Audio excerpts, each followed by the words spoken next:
If it feels right for you, take a moment to share in the comments where you are in the world and what time it is where you're listening. There's something beautiful about knowing we're all connected across different places and moments, finding the same peace together. Maybe grab a soft blanket, dim the lights, or simply let yourself settle into whatever position feels most comfortable. Tonight, we're going to discover something together that might just change everything. It's an ancient teaching from Buddhism called emptiness. And before you think that sounds scary or sad, let me promise you something. This teaching is actually one of the most peaceful, liberating insights that humans have ever discovered. When the Buddha first shared this wisdom over 2,000 years ago, he wasn't trying to take anything away from people. He was pointing to a natural freedom that was already there, hidden beneath all our worry and stress. You know that feeling when you're completely absorbed in beautiful music or watching clouds drift across the sky and suddenly all your problems seem to melt away? That spaciousness you feel in those moments, that's what this teaching is really about. The word emptiness doesn't mean your life is meaningless or that nothing matters. It actually means the opposite. It means that the solid walls of stress, the heavy weight of anxiety, the tight grip of worry, all of these are much more like clouds than like mountains. They're real, but they're also constantly changing, flowing, and ultimately workable. Tonight, we'll explore 5 different layers of this teaching together. Think of it like discovering 5 different rooms in a house you thought you knew completely. Each room will offer you a new perspective on why you suffer and how you can find genuine relief. We'll move slowly and gently, letting each insight settle naturally into your awareness. The Buddha once said, "Empty is the world." But he didn't mean empty of meaning or love or beauty. He meant empty of the sharp edges that cut us, empty of the solid barriers that trap us, empty of the permanent problems that we imagine can never change. As we begin this journey together, know that you don't need to understand everything perfectly. Just let these ancient stories and gentle insights wash over you like warm water. By the time we finish, you'll discover that the peace you've been seeking was never really missing. It was just hidden beneath some very convincing thoughts about how solid and separate everything is. Let's begin with a story from long ago, about a young monk who couldn't sleep because his mind wouldn't stop racing with worry. His discovery might be exactly what your heart needs to hear tonight.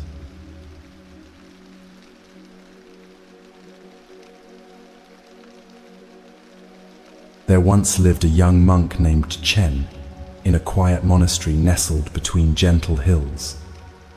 Every night, as the other monks drifted peacefully into sleep, Chen would lie awake in his simple bed, listening to his thoughts chase each other like wild horses. "Am I good enough?" his mind would whisper. "Am I making progress in my practice? What if I fail? What if I'm not worthy of peace?" Night after night, these questions would spin through his awareness, each one feeling heavy and urgent and absolutely real. The weight of these thoughts felt crushing sometimes. Chen would listen to his breathing, trying to find calm, but even his breath seemed to carry worry. "Why can't I be peaceful like the other monks?" he would wonder. "What's wrong with me that I can't find rest?" The harder he tried to push these thoughts away, the more persistent they became, like trying to hold beach balls under water. One morning, exhausted and discouraged, Chen approached his teacher, Master Lin. The old master was quietly sweeping the temple courtyard, his movements so natural and gentle that it seemed like the broom was moving itself. The soft whisper of bristles against stone created a rhythm like a peaceful heartbeat. There was something about the master's presence that felt like cool water on a hot day. "Master," Chen said, his voice heavy with tiredness, "I can't find peace. My thoughts about myself keep me awake all night. I worry about whether I'm good enough, whether I'm progressing, whether I even exist as the kind of person I think I should be. How can I find rest?" Master Lin continued sweeping for a long moment, the gentle sound creating a space of calm around them. A small bird landed nearby and began pecking at seeds scattered on the ground, completely absorbed in its simple task. The morning light filtered through the leaves above, creating patterns of shadow and brightness that danced slowly across the courtyard stones. Finally, Master Lin paused and looked at Chen with eyes that held both deep kindness and a hint of gentle amusement. "Tell me, Chen," the master said softly, "when you listen to the temple bell, where does the music live?" Chen felt puzzled by this unexpected question. He had come seeking relief from his tormented thoughts, and his teacher was asking about music. "I'm not sure what you mean, Master. The music comes from the bell, doesn't it?" "Ah," said Master Lin, setting down his broom with care and sitting on a smooth stone bench. "Let's explore this mystery together. When our temple bell rings at dawn, what creates the sound you hear?" "The bell," Chen replied, though something in his teacher's gentle tone suggested this might not be the complete answer. He sat down beside his master, feeling a slight lessening of the tension he had been carrying.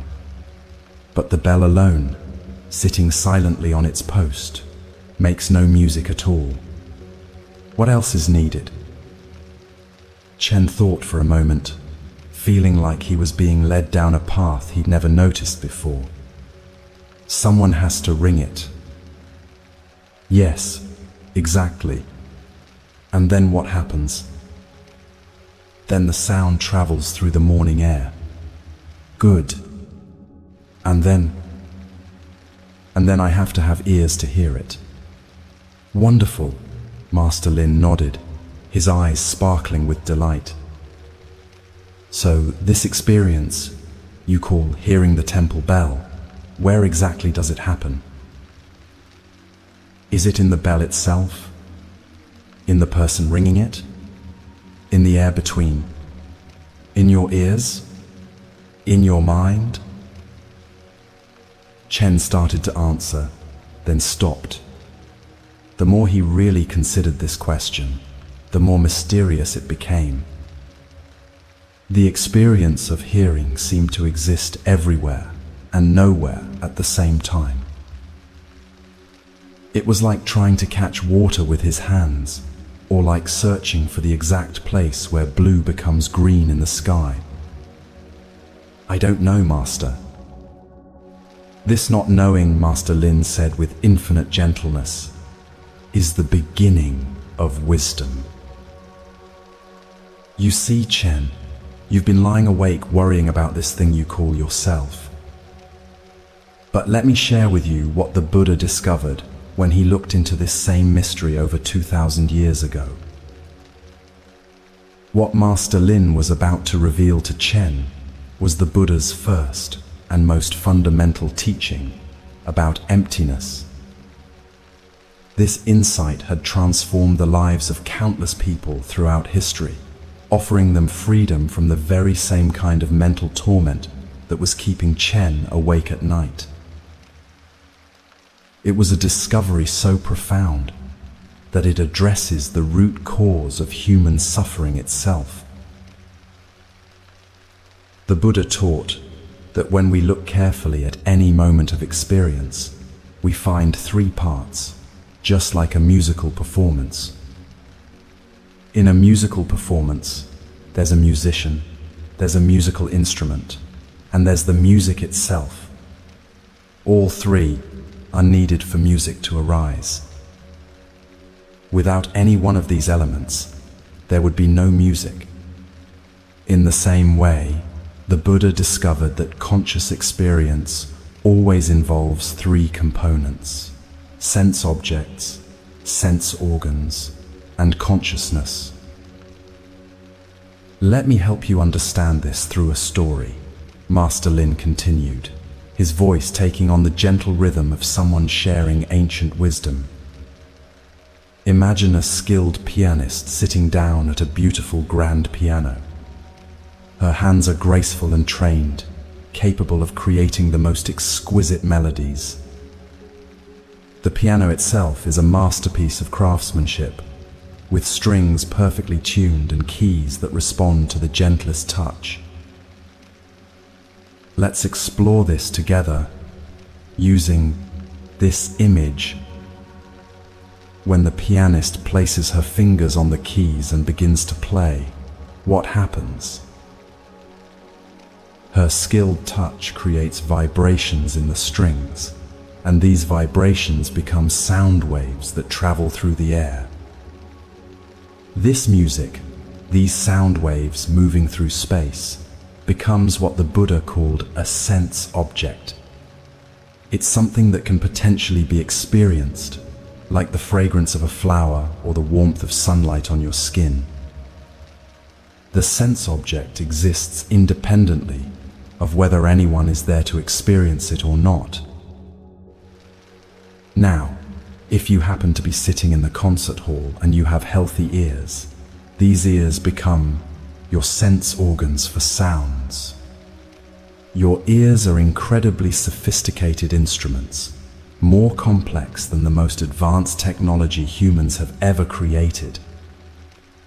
They can detect the tiniest changes in air pressure and translate them into electrical signals that your brain can understand. Think about this miracle for a moment. These delicate structures in your head can distinguish between thousands of different sounds, from the whisper of wind through leaves to the crash of ocean waves. When the music from the piano reaches your ears, when sense object meets sense organ, something magical happens.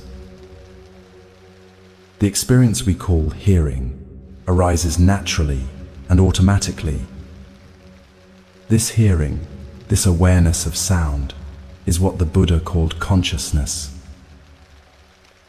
It's not a thing or an object, but rather the knowing quality that makes experience possible. But here's where the Buddha's insight becomes revolutionary and deeply liberating. We instinctively say, "I hear the music," don't we? We imagine there's a solid, separate I that exists independently somewhere inside our body or mind. And this I is the one doing the hearing, the one having the experience. This seems so obvious and natural that we rarely question it. But when the Buddha looked deeply into this process, with the precision of a scientist and the wisdom of a sage, he discovered something extraordinary. This phenomenon of hearing is actually the result of what he called an automatic chain of causes and conditions. It's like a completely natural domino effect that happens by itself, without any separate controller or experiencer needed. Contact between the pianist's fingers and the piano keys causes the music.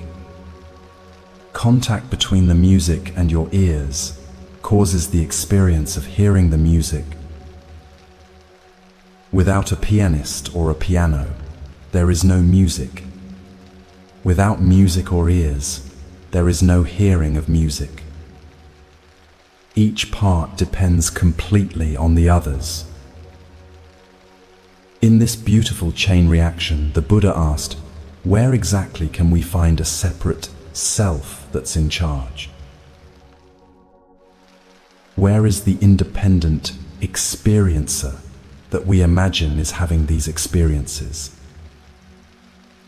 It's like looking for the driver of a car that's actually driving itself. As the Buddha put it so precisely, the ear is empty of a self or of anything pertaining to a self. Sounds, ear consciousness, and ear contact are empty of a self or of anything pertaining to a self. He wasn't being abstract or philosophical. He was pointing to something you can investigate right now in your own immediate experience. Master Lin gently guided Chen through this same investigation. Chen, close your eyes for a moment and listen to the sounds around us. Chen did as his teacher suggested, and immediately became aware of a symphony of natural sounds. There were birds calling to each other in the trees, the gentle rustle of leaves in the morning breeze, the distant sound of water flowing in the monastery's garden stream. Now, Master Lin continued softly, notice what's actually happening as you hear these sounds. The birds create sound waves with their songs. These waves travel through the air like ripples on a pond. They reach your ears, which are like incredibly sensitive instruments tuned to detect these vibrations. Your ears translate these vibrations into signals that your brain can understand. And then, mysteriously, hearing arises naturally. In this entire process, where is the separate Chen who's doing the hearing? Chen kept his eyes closed and listened more carefully than he ever had before. A gentle breeze was moving through the bamboo grove nearby, creating a soft, rhythmic sound, like nature's own meditation bell. As he followed his teacher's guidance, something remarkable began to happen.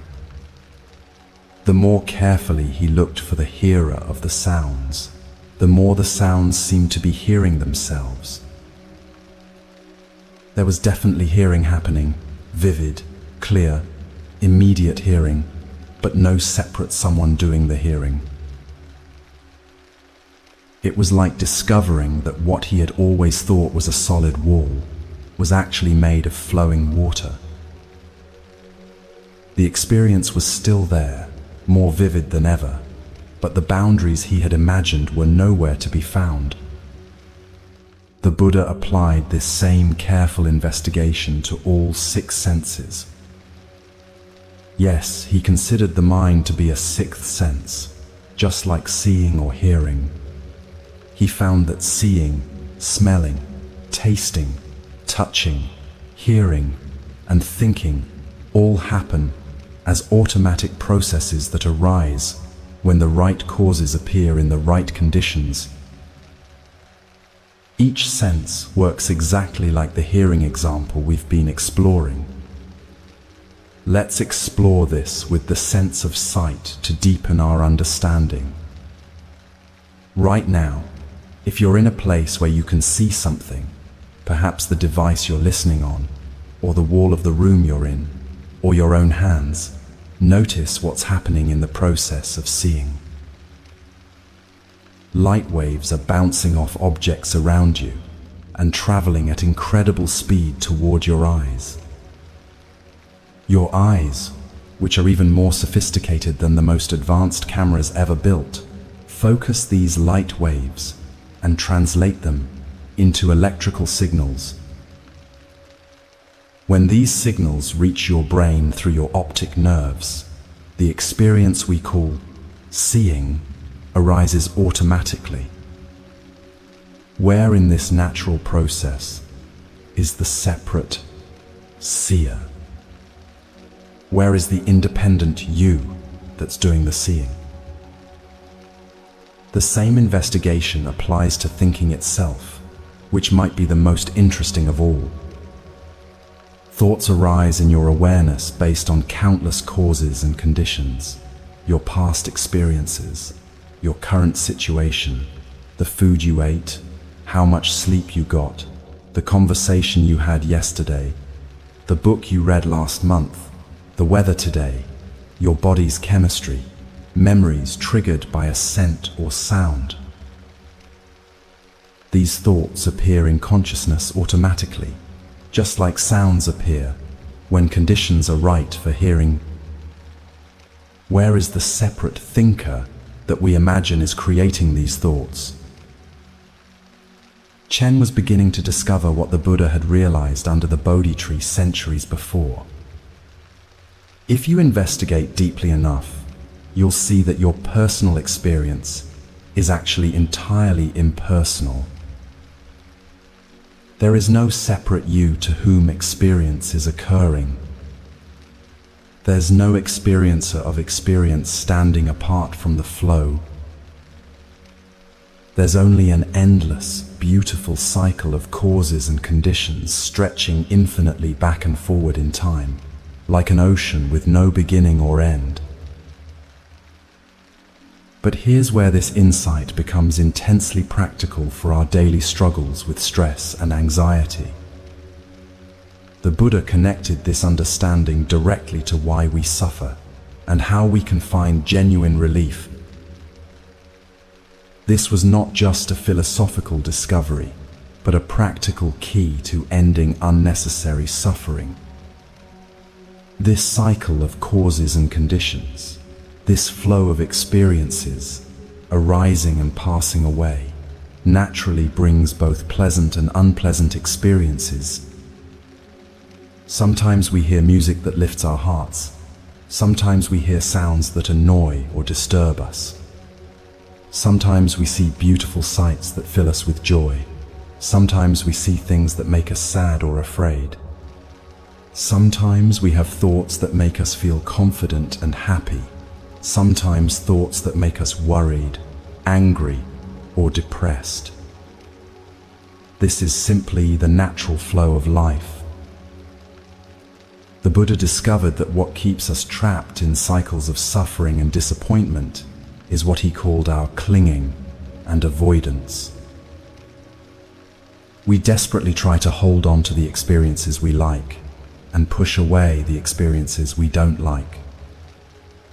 We become attached to pleasant sounds, pleasant sights, pleasant thoughts, and we resist unpleasant ones with all our might. All of this clinging and resisting is driven by what our imaginary self wants and fears. Think about the last time you felt really stressed or upset. Maybe someone said something that hurt your feelings, or you received news that disappointed you, or you found yourself in a situation you desperately didn't want to be in. Notice how the suffering came not just from the experience itself, but from your resistance to the experience. There was the actual event, perhaps some words spoken or a piece of news received, and then there was your story about how this event shouldn't be happening to you, how it was unfair, how it threatened or diminished the you that you imagine yourself to be. The event itself might have lasted only moments, but the suffering from resisting it might have lasted hours, days, or even weeks. This is what the Buddha meant when he said that clinging and avoidance are the fuel that keeps the wheel of suffering turning. But what if that threatened, diminished you is actually more like a mirage?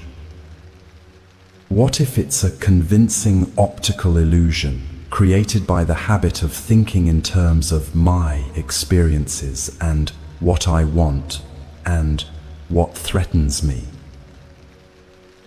What if the one who feels attacked, the one who feels inadequate, the one who feels overwhelmed is no more solid than a character in a dream?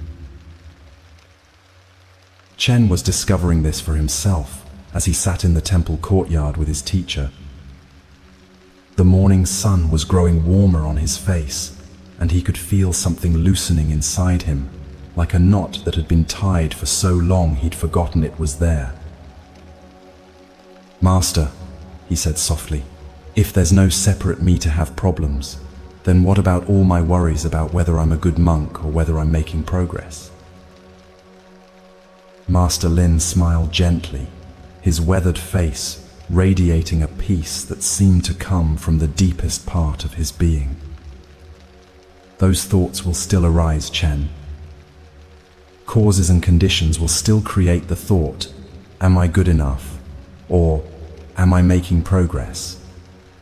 But now you can see these thoughts for what they really are, just more experiences arising and passing away in the flow of consciousness, like clouds drifting across the sky. You don't have to identify with them or resist them or figure them out. You can let them come and go naturally, without giving them the weight of solid reality. This is the profound relief that comes from understanding what the Buddha meant by the emptiness of self. It's not that you disappear or become nobody.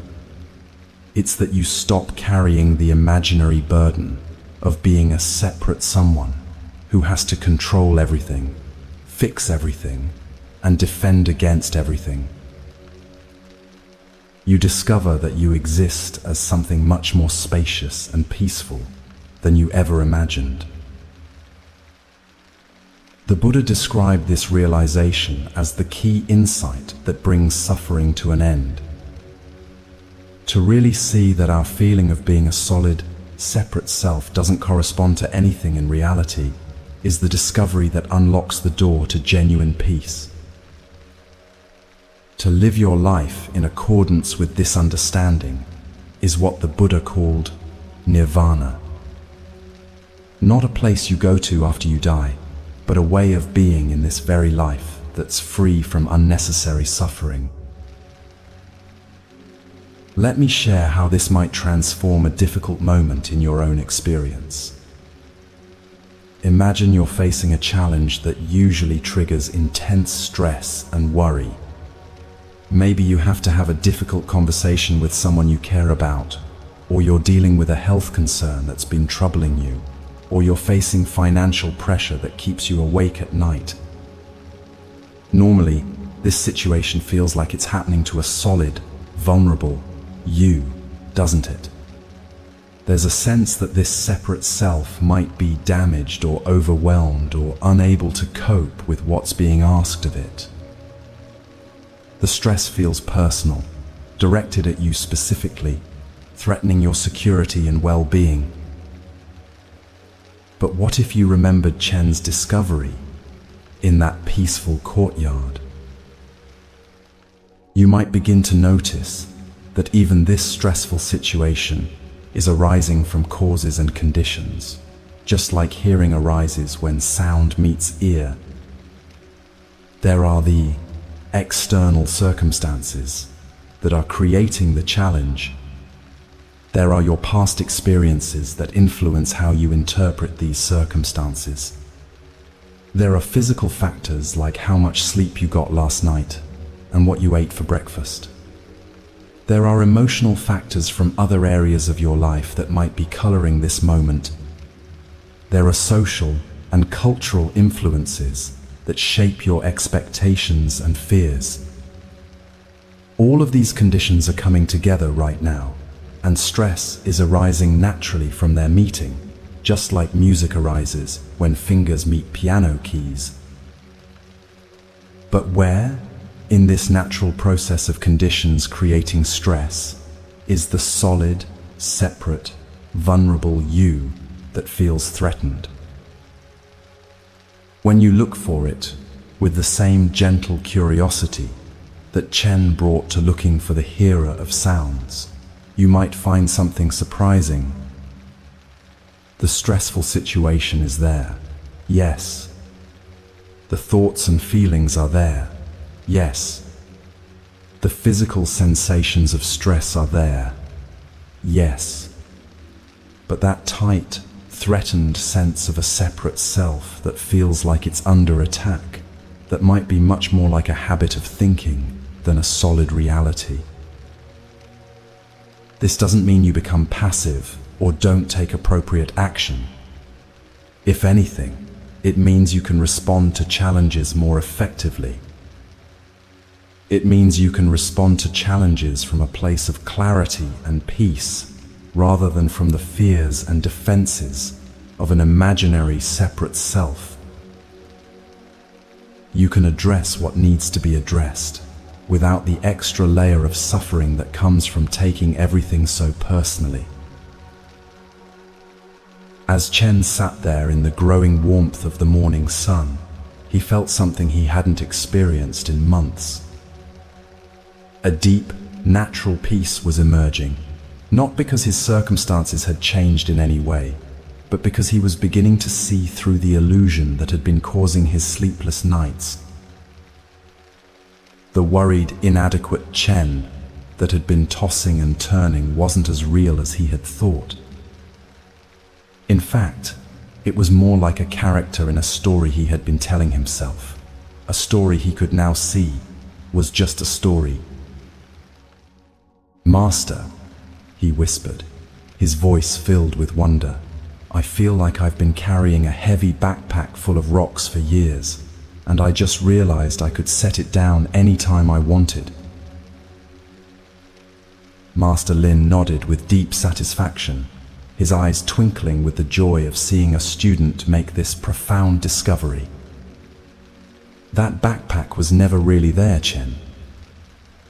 It was made of thoughts about a separate self that was never more than a mirage in the desert of the mind. Now you can walk freely without that imaginary burden weighing you down." That night, for the first time in months, Chen slept peacefully. When thoughts arose about his progress or his worthiness or his adequacy as a monk, he remembered the temple bell and the gentle investigation his teacher had guided him through. He noticed these thoughts arising and passing away in the spacious awareness that he was beginning to recognize as his true nature. And he rested in the profound relief of no longer having to defend or improve or worry about an imaginary separate self. As you let these insights settle gently into your own awareness right now, you might notice that same spacious peace that Chen discovered. Right now, even as thoughts and feelings move through your experience like weather patterns across the sky, there's an awareness here that doesn't seem to have the problems that your thinking mind has. This awareness is peaceful by nature, open by nature, loving by nature. It doesn't need to be defended or improved or fixed. It's simply here, naturally present, like the sky that holds all weather without being disturbed by any of it. This awareness is what you really are, not the collection of thoughts and stories and worries that come and go like visitors in your home, but this open, peaceful presence in which all experiences arise and pass away. This is the first great discovery of Buddhist emptiness, and it's already enough to transform your entire relationship with stress, anxiety, and the challenges of daily life. But as profound as this insight is, it's only the beginning of what these ancient teachers discovered about the nature of reality and the path to complete freedom from suffering. As we'll explore together in the next part of our journey, there are even deeper layers of emptiness that reveal not just the illusory nature of a separate self, but the mysterious nature of everything we experience in this vast, interconnected web of existence.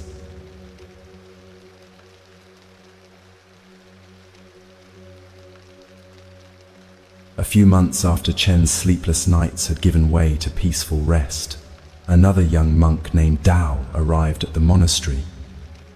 Unlike Chen, who had struggled with worries about himself, Dao had a different kind of restlessness.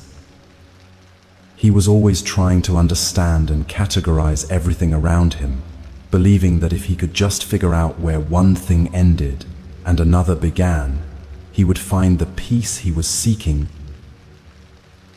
Tao would spend hours sitting in the garden, pointing at flowers and saying to himself, "This is a rose, that is a lily, this is soil, that is air." He felt a strange comfort in creating these mental boundaries, as if the world made more sense when everything had its proper place and clear edges. But despite all his careful categorizing, the peace he sought remained elusive. One afternoon, as autumn painted the monastery grounds in shades of gold and crimson, Tao approached Master Lin with a question that had been troubling him. The old master was sitting quietly beside the small pond, watching leaves float gently on the water's surface. "Master," Tao said earnestly, "I've been studying our teachings about emptiness, and I think I understand that there's no separate self experiencing things. But surely the things themselves are real and separate from each other. This pond is clearly different from that tree, and that tree is obviously separate from the sky behind it. How can I find peace in a world full of so many different, separate objects all demanding my attention?" Master Lin smiled gently and gestured toward a single leaf floating near them. "Tell me, Tao, where does this leaf end and the pond begin?" Tao looked at the leaf, feeling confident in his answer. "That's easy, Master. The leaf is floating on top of the water. The leaf is the leaf, and the pond is the pond. They're two completely separate things." "I see," Master Lin nodded thoughtfully. "And tell me, could this leaf exist without the tree it came from?" "Well, no," Tao replied, though he was beginning to sense that his teacher was leading him somewhere unexpected. "And could the tree exist without the soil that nourishes it?" "No, I suppose not." "And could the soil exist without the countless leaves that have fallen and decomposed to create it over many years?" Tao was quiet for a moment, watching the leaf bob gently in the water. Something in his certainty about separate objects was beginning to feel less solid. What Master Lin was guiding Tao toward was one of the most profound discoveries in all of Buddhist philosophy. About 600 years after the Buddha's passing, a brilliant philosopher named Nagarjuna took the Buddha's insight about the emptiness of self and extended it to everything we experience. If the Buddha had shown that there's no solid, separate you experiencing things, Nagarjuna revealed that there are also no solid, separate things being experienced. This insight addresses something that troubles many of us in our daily lives. Even when we begin to understand that our sense of being a separate self might be an illusion, we still feel overwhelmed by all the different problems, challenges, and objects in our world. We look around and see so many separate things that seem to have the power to make us happy or miserable. Understanding Nagarjuna's discovery can transform this relationship completely. Let me guide you through this insight using something you're experiencing right now. As you listen to these words, you're having what seems like a clear, simple experience. You might say, "I'm listening to a teaching about Buddhist emptiness. This seems straightforward enough. There's you and there's this teaching and you're experiencing it." But let's do what Nagarjuna taught us to do. Let's try to find the exact boundaries of this thing you're experiencing. At first glance, this teaching seems to consist of words, spoken at a certain pace, containing certain ideas about Buddhist wisdom. That's a reasonable description. But as we investigate more carefully, something fascinating begins to happen. Could you be experiencing this teaching without the device you're listening on? Obviously not. The speakers or headphones that are projecting these words are actually an essential part of your experience right now. Without them, these words couldn't reach you at all. So shouldn't we include your device as part of what we call this teaching? But wait, could this teaching exist in your experience without the electricity that powers your device? Without the internet connection or cellular service that delivered it to you? Without the countless people who designed, built, and maintain all of this technology?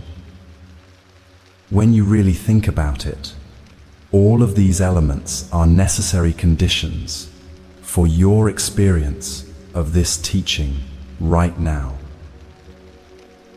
And what about your ears themselves? Could you experience this teaching without the ears that allow you to hear? These ears didn't appear from nowhere. They're the result of millions of years of evolution, aren't they? They're connected to your entire body, which came from your parents and their parents, stretching back through countless generations. Shouldn't we include all of this evolutionary history as part of what makes this teaching possible? As we follow this investigation, something remarkable begins to happen. We can't find any point where we can definitively say, here the teaching ends and the rest of the universe begins. What seemed like a simple, separate thing, this audio teaching, begins to reveal itself as a form in which the entire universe is appearing to you in this moment. Back by the pond, Master Lin was guiding Tao through a similar investigation. "Let's look at this floating leaf more carefully," the Master said gently. "You said it's separate from the pond, but let's investigate. This leaf was once part of that maple tree over there. The tree grew it, using nutrients from the soil, water from the rain, energy from the sun, and carbon dioxide from the air. So this leaf is actually made of soil, rain, sunlight, and air, isn't it?" Tao nodded slowly, beginning to see where this was leading.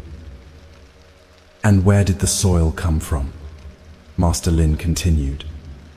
"It came from countless leaves and branches and creatures that lived and died and decomposed over thousands of years. And the rain?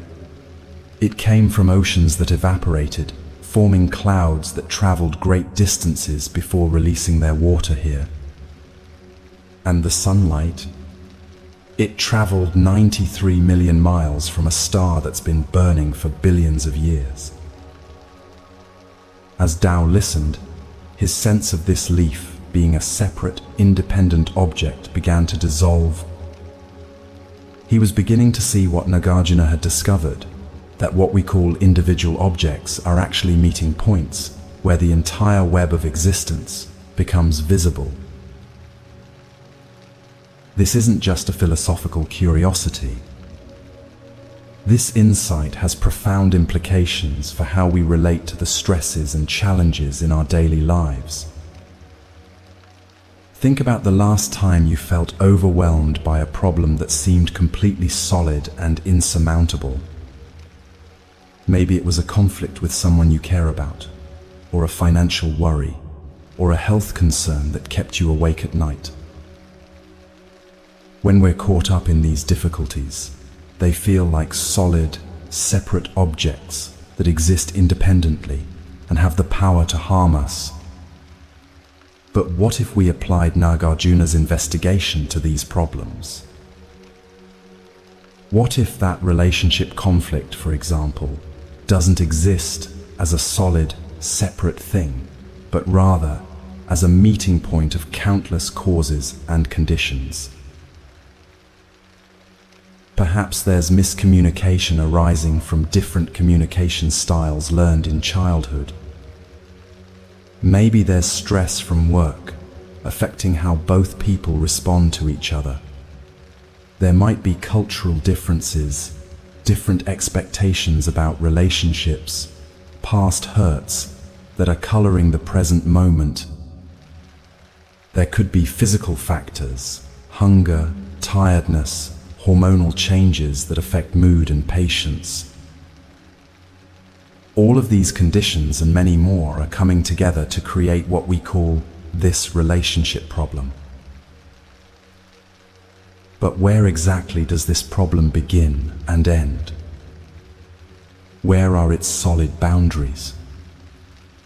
The more we investigate, the more we discover that even our most troubling problems are actually fluid processes arising from causes and conditions, rather than solid obstacles blocking our path.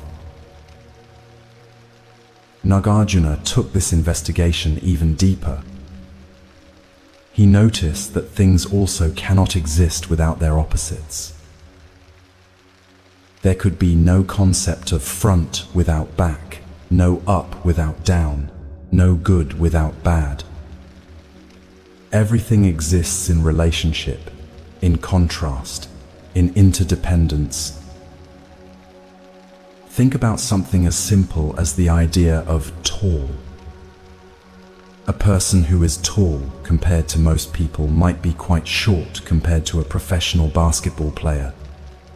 A building that seems tall in a small town might look tiny next to a skyscraper. Tall has no meaning by itself. It only exists in relationship to short. The same is true for every quality we can think of: beautiful and ugly, success and failure, happiness and sadness. They arise together, define each other, and cannot exist apart. This insight led Nagarjuna to a profound conclusion about the nature of everything we experience. He said that nothing possesses what he called svabhava, independent, inherent existence. Everything is what he termed dependently originated, arising in dependence upon countless other things. As he wrote so beautifully, there does not exist anything that is not dependently arisen. Therefore, there does not exist anything that is not empty. Master Lin helped Tao understand this through a simple but profound example. Tao, look at that apple tree in our orchard. Can an apple exist apart from the tree it grows on? No, Master. Can the tree exist apart from the soil that nourishes its roots? No. Can the soil exist apart from the earth that holds it? No. Can the earth exist apart from the solar system it travels through? No. And can our solar system exist apart from the galaxy that contains it? Tao was beginning to feel a sense of wonder as he followed this chain of interdependence. No, Master, it cannot. So tell me, Master Lin said with a gentle smile, where does that simple apple actually begin and end? As this question settled into Tao's awareness, he experienced something that many people discover when they really understand interdependence. Instead of feeling overwhelmed by the complexity of it all, he felt a profound sense of relief. If everything is interconnected, if nothing exists in isolation, then nothing, including his problems and worries, is as solid or permanent as it appears. But at this point, you might be feeling a bit puzzled or even concerned. If everything is empty of independent existence, does that mean nothing exists at all? Does that mean this conversation we're having isn't real? Does it mean nothing matters? This is a natural concern, and Nagarjuna actually addressed it directly. He explicitly refused what he called the wrong view that nothing exists. But he also said that the view that things exist independently is equally wrong. To him, both of these views are extremes that miss the complex, mysterious nature of how things actually are. Nagarjuna taught what became known as the middle way between these two extremes. Things don't exist in the solid, independent way we usually imagine them to, but they also don't fail to exist at all. They exist in this beautiful, interdependent way, like music exists, or like rainbows exist, or like reflections in water exist. Real, vivid, and meaningful, but not solid or separate. Think about a rainbow for a moment. When you see a rainbow arcing across the sky after a storm, it's undeniably beautiful and real. You can point to it, photograph it, feel moved by its beauty. But if you tried to travel to where the rainbow appears to be, you would never reach it. It has no solid location you can visit. The rainbow arises from the meeting of sunlight, water droplets, and your particular viewing angle. It's real, but it's also empty of independent existence. This is how Nagarjuna understood everything in our experience. Real and vivid, but arising from the interdependent meeting of causes and conditions, rather than existing as solid, separate objects. This middle way understanding brings tremendous relief when we apply it to our daily stress and worries. Think about a time when you felt completely overwhelmed by a problem in your life. Maybe it was a work deadline that seemed impossible to meet, or a family situation that felt hopeless, or a health concern that dominated your thoughts. When we're caught up in these difficulties, they feel completely solid and permanent, don't they? They feel like immovable mountains blocking our path to happiness. But when we remember Nagarjuna's insight about dependent origination, we begin to see these problems differently. That impossible work deadline, for example, isn't a solid, independent thing. It's arising from multiple causes and conditions, perhaps poor planning, unexpected complications, unrealistic expectations, lack of resources, or communication breakdowns. Each of these contributing factors is itself dependently originated. The poor planning might have arisen from being overwhelmed with other responsibilities. The unexpected complications might have come from factors beyond anyone's control. The unrealistic expectations might have cultural or personal history behind them. When we see problems this way, something remarkable happens. Instead of feeling like victims of solid, unchangeable circumstances, we begin to see that we're dealing with fluid processes that can be worked with skillfully. Since these difficulties arise from causes and conditions, they can also change when causes and conditions change. This doesn't minimize the reality of our challenges. They're still real, just like rainbows are real.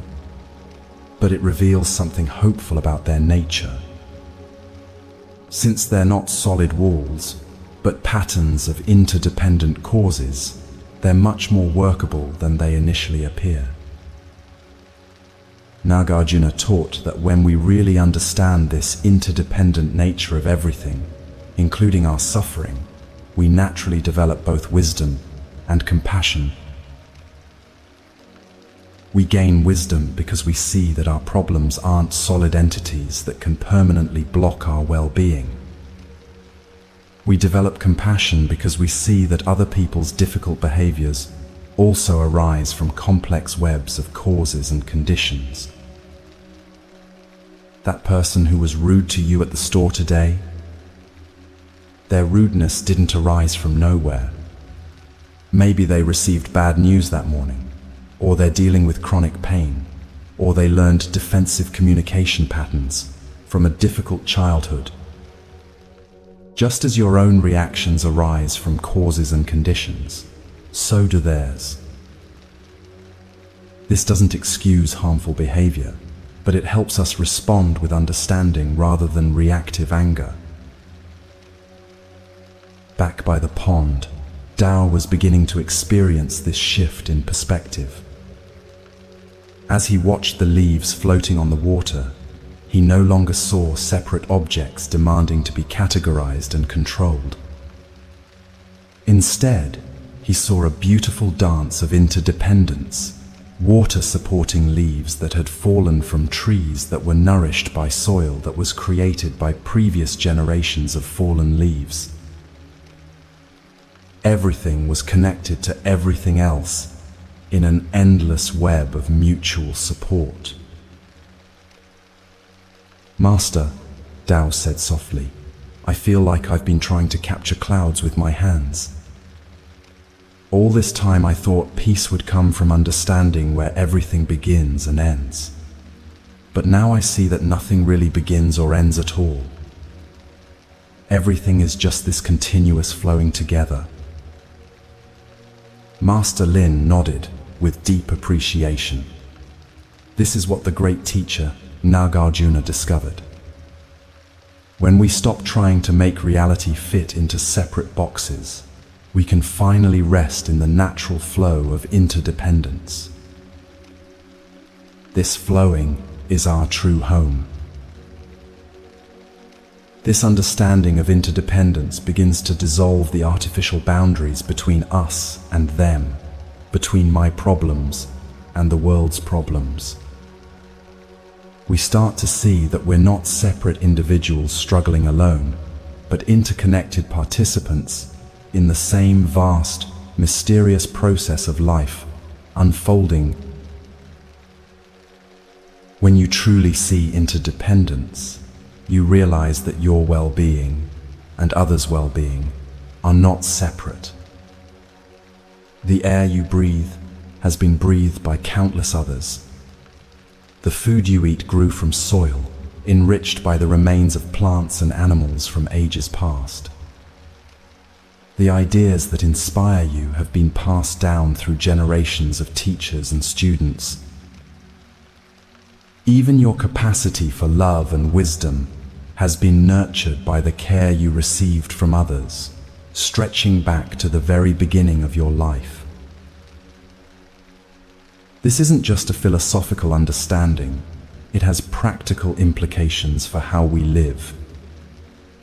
When we see interdependence clearly, we naturally want to contribute to the well-being of the whole web of life, because we see that we are part of it.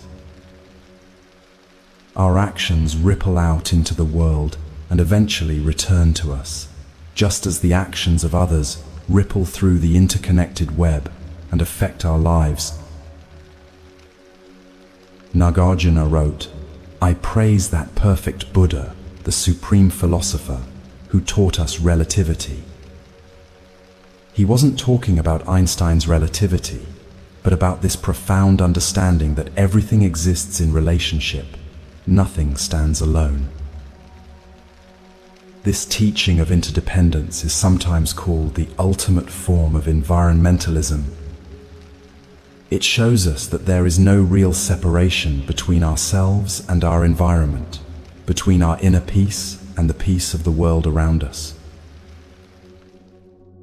When you remember interdependence during moments of stress, it can transform your entire experience. Instead of feeling like isolated problems are attacking a vulnerable self, you can see challenges as temporary weather patterns in the vast sky of interdependent existence. Just as storms arise from atmospheric conditions and eventually pass, our difficulties arise from the meeting of causes and conditions, and naturally change as those conditions change. Let me share a practical way to work with this understanding. The next time you're feeling overwhelmed by a problem, try this gentle investigation. Instead of seeing the problem as a solid obstacle, try to trace some of the causes and conditions that have contributed to it. You don't need to figure out everything. Just notice a few of the threads in the web. For example, if you're feeling anxious about a presentation you have to give tomorrow, you might notice several contributing factors. There's the actual presentation, but there's also your thoughts about how others might judge you.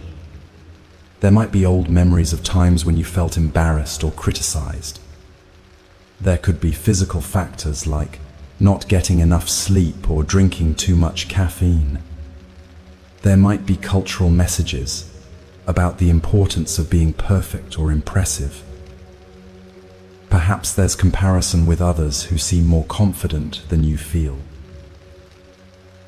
As you recognize these various threads, you might find that the anxiety feels less solid and overwhelming. Instead of being a monolithic problem, it reveals itself as a web of conditions that can be addressed skillfully. You could get better sleep tonight, practice relaxation techniques, remind yourself that everyone feels nervous sometimes, or focus on your genuine desire to share something helpful with your audience. This approach doesn't make problems disappear, but it makes them workable. It reveals that what seemed like a solid wall is actually more like a web that can be gently untangled. As the afternoon shadows lengthened around the pond, Dao felt a deep peace settling into his being. For the first time since arriving at the monastery, he wasn't trying to figure out where one thing ended and another began. Instead, he was resting in the natural flow of interconnection that had always been there. The pond, the floating leaves, the trees, the sky, his own awareness, all were revealed as different expressions of the same seamless wholeness. "Master," he said with wonder in his voice, "I see now why they call this teaching liberating. When I thought everything was separate, I felt like I had to control and manage each piece. But when I see how everything flows together, I can just rest in the natural wisdom of the whole."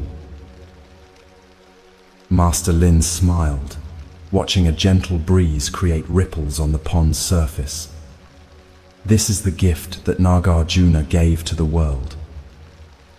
The understanding that emptiness and interdependence are the same truth seen from different angles. When we see that nothing has independent existence, we also see that everything is intimately connected to everything else. This is the web of emptiness that holds and supports all life. As you rest in this understanding yourself, you might notice how it naturally brings both peace and compassion. Peace, because you no longer have to carry the burden of believing that you're separate from the world around you. Compassion, because you see that everyone and everything is part of the same interconnected web of existence. Your suffering and others' suffering arise from the same fundamental misunderstanding, the belief in solid separation, where there is actually fluid connection. This second layer of emptiness, the emptiness of all objects and phenomena, reveals that what we call the world is actually much more like a river than like a collection of separate rocks. Everything is flowing together, supporting everything else, in an endless dance of interdependent arising. When we align ourselves with this flow, rather than fighting against it, we discover a natural ease and grace that was always available to us. But this profound understanding of interdependence leads us to an even deeper question. If there's no separate self experiencing things, and no separate things being experienced, what about experience itself? This mystery was explored by another great school of Buddhist philosophy, and their discovery reveals yet another layer of emptiness that can transform how we understand the very nature of consciousness and reality.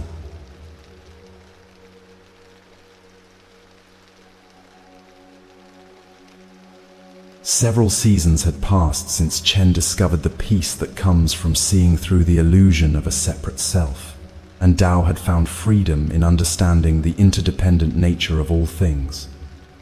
The monastery had grown quieter in some ways, more spacious, as both monks learned to rest in the natural flow of existence rather than struggling against it. But their discoveries had opened a door to an even deeper mystery. One evening, as the three of them sat together watching the sun set behind the mountains, a new question arose. The sky was painted in shades of orange and gold, and a profound stillness had settled over the world. Chen and Dao had been sharing their insights with each other, marveling at how their different discoveries seemed to point toward the same truth. "Master," Chen said thoughtfully, "I understand now that there's no separate self having experiences. And Tao has helped me see that the things we experience aren't really separate from each other either. But there's something I'm curious about.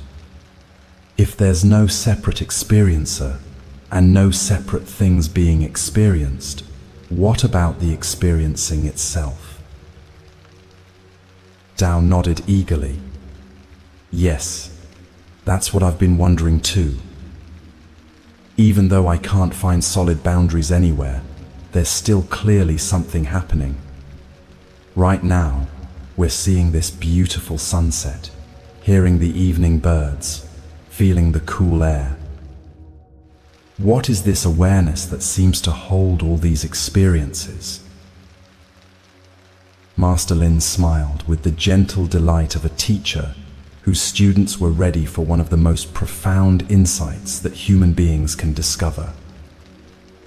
What they were asking about had been explored in great depth by a remarkable school of Buddhist philosophy called the Yogacara. These were masters of both philosophical investigation and deep meditation practice, and their discovery would reveal yet another layer of the emptiness, teaching that could transform how we understand the very nature of consciousness and reality. "Let's explore this mystery together," Master Lin said softly. "But first, let me ask you both something." He gestured toward the orange glow that was spreading across the western sky. "Chen, what's the difference between that beautiful orange color and your experience of seeing that orange color?" Chen looked at the sunset, then closed his eyes for a moment, then opened them again. Something in his teacher's question felt like it was pointing toward a mystery he had never noticed before. "I'm not sure I understand the question, Master. The orange is there in the sky, and I'm here seeing it. Aren't they two different things?" "Are they?" Master Lin asked with gentle curiosity. "Could you have an experience of seeing orange if there was no orange to see?" "Well, no," Chen replied. "Obviously, I can't see something that isn't there." "Good." Master Lin nodded. "Without the object, you cannot experience the object. This seems clear enough. But now let me ask you the reverse question. If you were not seeing this orange right now, would it exist? Chen started to answer quickly, then paused. This seemed like it should have an obvious answer, but something about the way his teacher asked it made him reconsider. Of course, orange would still exist if I wasn't looking at it. Colors don't just disappear when I close my eyes. There's orange in sunsets all over the world, in flowers, in autumn leaves, in paintings. Ah, Master Lin said with a twinkle in his eye. You know about orange in sunsets all over the world because you've seen sunsets before. You know about orange flowers because you've seen them. You know about orange in paintings because you've looked at paintings. In every case you can think of, how do you know orange exists? Dao was listening intently, sensing that they were approaching something profound. Through seeing it, he said slowly, every proof we have that orange exists comes from someone seeing it. Exactly, Master Lin smiled. If I close my eyes right now, and you continue looking at the sunset, you'll see that orange hasn't disappeared.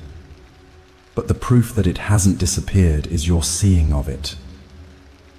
If someone else looks at a sunset, while both of us look away, their seeing confirms that orange is still there.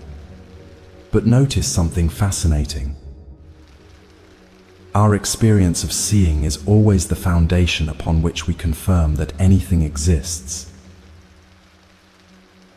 What Master Lin was guiding them toward was one of the most revolutionary insights discovered by the Yogacara masters. These brilliant philosophers and meditators had made a discovery that challenges our most basic assumptions about the nature of reality.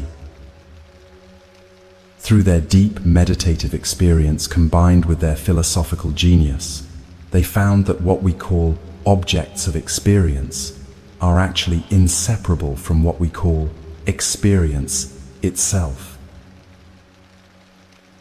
Try this, Master Lin suggested gently. Close your eyes and imagine the color orange. Both monks did, as he suggested. Now, can you imagine a color that you are not currently seeing? That's impossible, Chen said with wonder. The moment I imagine orange, I'm seeing it in my mind. I can't think of a color without seeing it.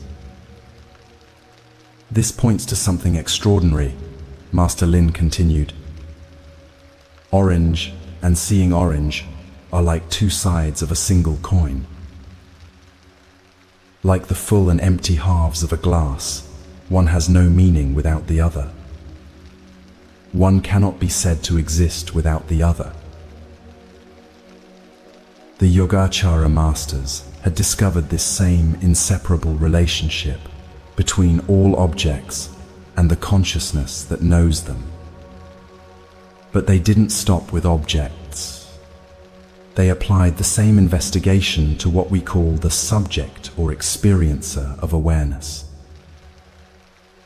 Now let me ask you both something else, Master Lin said as they opened their eyes and returned their attention to the sunset. Dao, right now as you're seeing this orange sky, would you be seeing it if you weren't seeing it? Dao laughed softly at what seemed like an obvious question. Of course not, Master. If I wasn't seeing it, then I wouldn't be seeing it. To see something, I have to see it. Good. Master Lin nodded. Your experience cannot occur if you aren't having the experience. This seems natural enough. But now let's ask the reverse question. Right now, as you look at this orange sunset, do you exist separately from seeing this orange? This question hung in the air, like the evening mist that was beginning to gather in the valleys below. Dao considered it carefully. sensing that his answer might reveal something he had never noticed before. If I existed separately from seeing this orange, then I would be in one place, and the seeing would be in another place, he said slowly. But then I would be experiencing something else entirely, and this orange would be seen by nobody. That doesn't make sense. Beautifully discovered, Master Lin said with deep appreciation. You see, there is simply no place where we can draw a line between you as an experiencer and your experience. You as an experiencing subject and your experience are completely codependent in their existence. This is like the ancient question of which came first, the chicken or the egg. They are paired opposites that mutually create each other and cannot exist apart. The Yogacara masters discovered that subject and object are exactly like this. They appear to be separate, but they actually arise together and have no independent existence. So what you're saying, Chen said with growing excitement, is that me, this orange color, and my seeing of this orange color are different names for one and the same thing observed from different angles. Now you're beginning to see what these great masters discovered, Master Lin replied with joy. When the Yogacara teachers used the term emptiness, they meant that the division of experience into subject and object is empty of reality. Subject and object are like heads and tails, two sides of a single coin. But heads and tails are only conventional terms we use to describe different aspects of one unified thing. In reality, we never find one without the other. Only the coin itself is real and contains within itself all of itself. Any divisions we may impose on it are artificial labels produced by the duality of our conceptual thinking. As the three of them sat in the gathering twilight, something profound was beginning to dawn in the awareness of both younger monks. This indivisible wholeness of subject, object, and the experiencing that connects them is how the Yogacara masters understood all of reality. To them, all that truly exists is experience itself. Master, Tao said softly, are you saying that everything we think of as the world is actually appearing in awareness like images appearing on a screen? Master Lin's eyes lit up with delight. That's a beautiful way to understand it, he said. Let me share with you a way of seeing this that might make it even clearer. Right now, you're probably listening to my words through some kind of device, Master Lin continued, speaking as if he could see into the future, to this very moment when you might be hearing this teaching. Think about the screen or speaker that's making this conversation possible. On that screen, you could watch something joyful like children playing in a garden. You could watch something sad like news of natural disasters. You could watch something inspiring like people helping each other in times of need. You could watch something disturbing like violence or conflict. These are all completely different types of content that can appear on your screen. Each of these would provide an entirely different experience, Master Lin continued. Some might make you laugh, others might make you cry, still others might fill you with hope or concern. And yet through all of them, the screen itself remains completely unchanged. Watching something beautiful doesn't make the screen more beautiful. Watching something disturbing doesn't make the screen disturbed. The screen can display any content, but it is never affected by what appears on it. Chen was beginning to see where this was leading. The screen is like our awareness, he said with wonder. It can hold any experience without being changed by the experience. Yes, Master Lin nodded. But there's something even more important to notice. The screen on which images appear is not part of any particular image. At the same time, no image could appear without the screen. The whole time you've been watching any video, you've been looking at the screen, even though the screen itself is never the subject of what you're watching.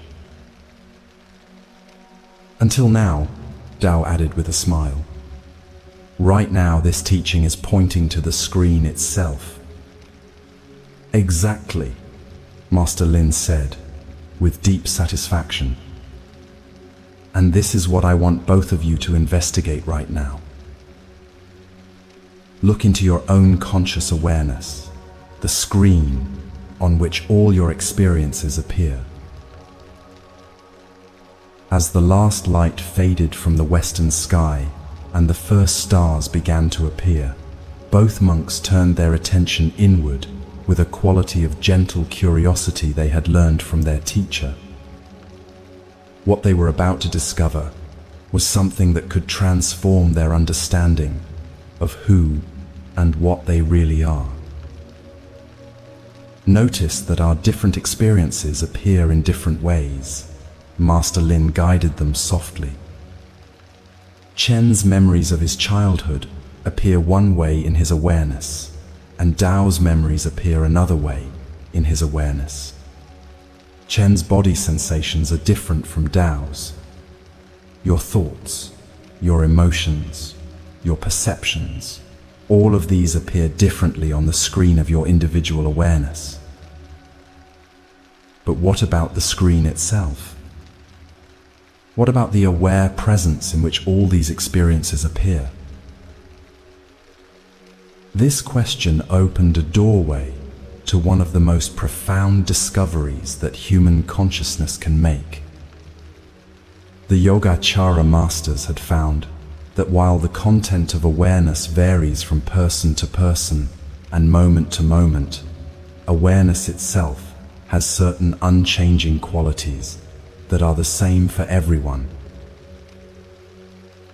Let's explore this together, Master Lin said gently. First, notice that your conscious awareness is luminous. By luminous, I mean that it naturally illuminates whatever appears in it. Whatever arises in your awareness is immediately and effortlessly known. Like how a mirror instantly reflects whatever appears in front of it. Could my conscious awareness lack this luminous quality? No, because then it wouldn't be conscious awareness at all.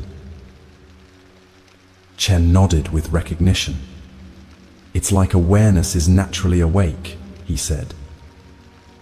Whatever appears in it is immediately known without any effort.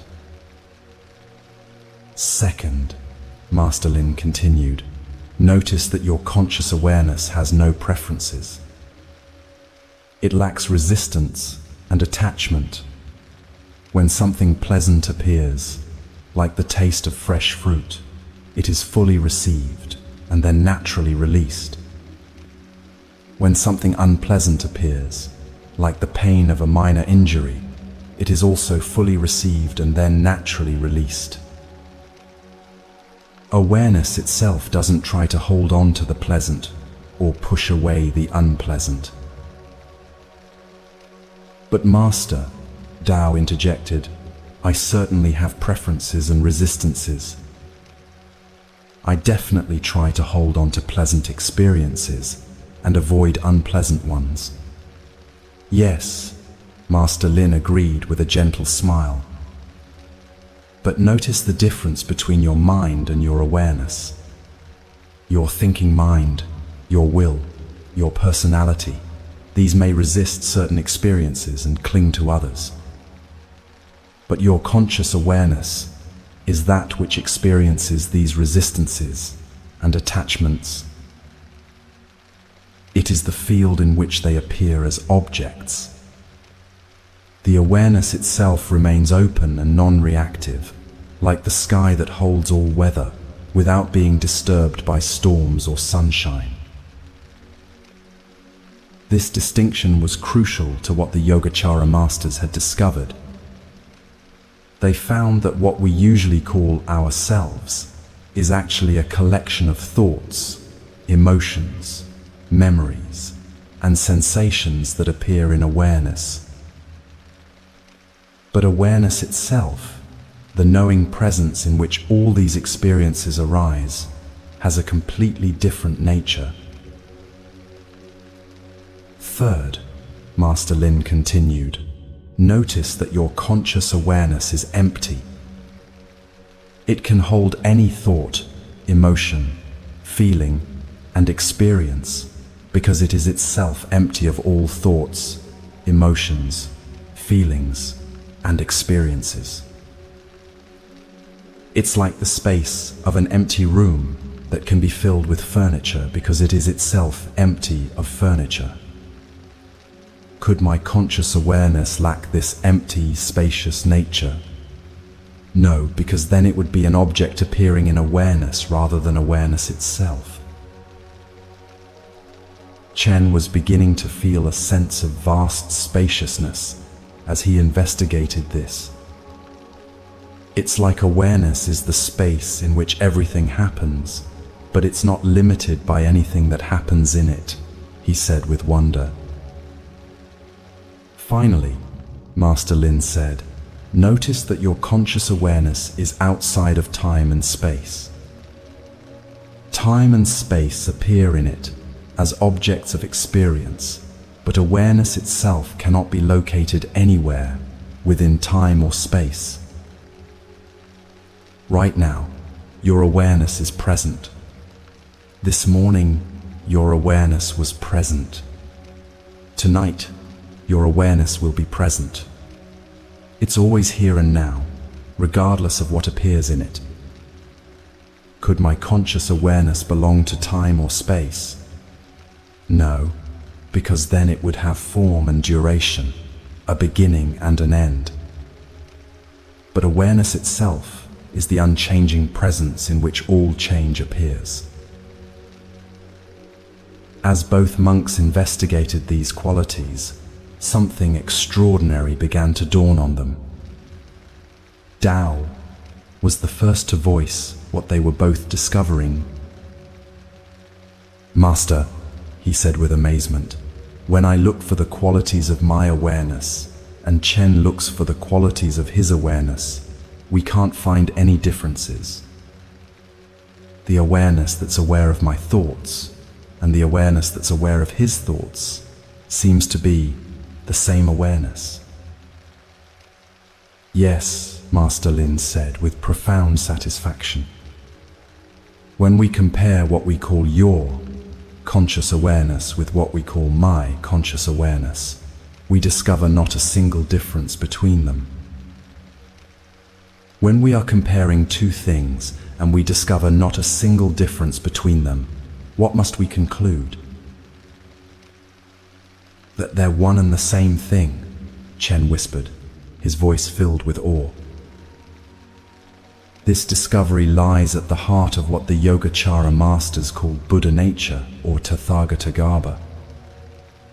They taught that even though we seem to lack a personal self, at our deepest core, we find the fully awakened, detached, and liberated awareness of the Buddha himself. The reason we don't normally experience these enlightened qualities is that our Buddha nature is temporarily obscured by layers of conditioning, like clouds temporarily hiding the sun. Remember how this teaching pointed to the screen on which experiences appear? Master Lin asked gently. The teaching didn't create the screen. The screen was already there the whole time. Unchanging, completely detached from its content, beyond the dimensions of whatever appears on it. The screen was always present. The same is true for your Buddha nature. Just as all the different videos anyone could watch appear on one and the same screen, so too all different personalities, all different life stories, all different individual selves are appearances in one and the same conscious awareness. Your personal history, my personal history, the stories of everyone who has ever lived, these are all appearances in the luminous mind of what the Buddhists call Tathagatagarbha. This insight had profound implications for how they understood not just themselves but everyone they encountered.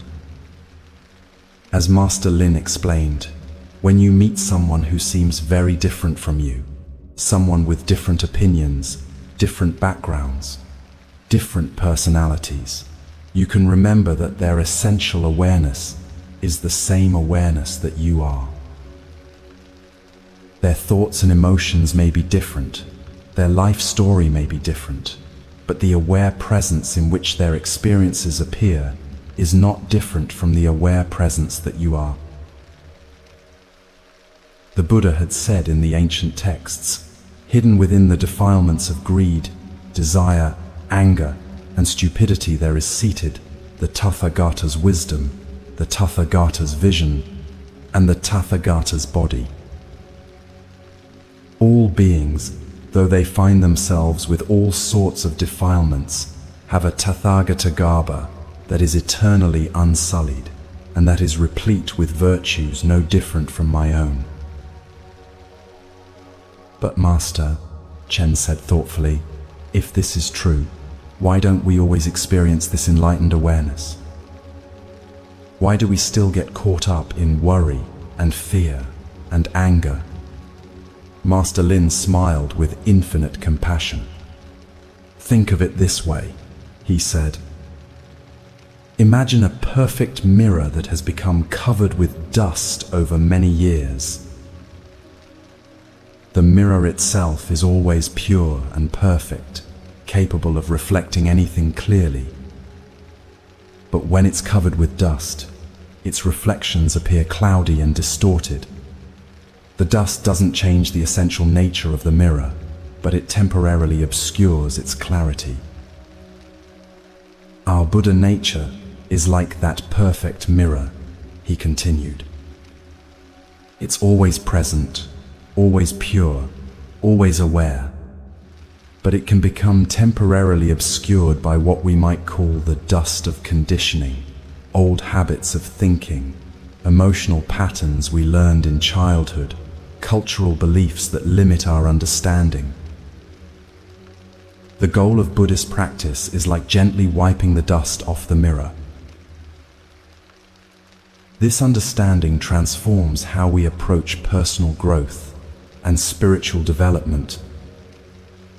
Instead of trying to become someone different or achieve some special state, we begin to recognize what we already are underneath the temporary obscurations. We start to see that peace, love, and wisdom are not qualities we need to acquire, but qualities of our essential nature that we can uncover. There's a beautiful image in the ancient texts Master Lin shared. It compares our Buddha nature to pure honey, hidden in a tree, surrounded and protected by a swarm of bees. The honey is precious and sweet, but most people are afraid to approach it because of the bees. But if someone learns the right techniques, they can gently calm the bees and safely harvest the honey.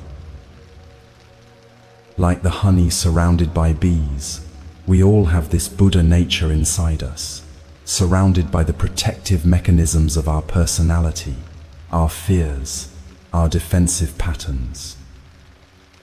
But if we learn the right approaches, meditation, mindfulness, compassion, understanding, we can gently work with these protective patterns and discover the sweetness that was always there.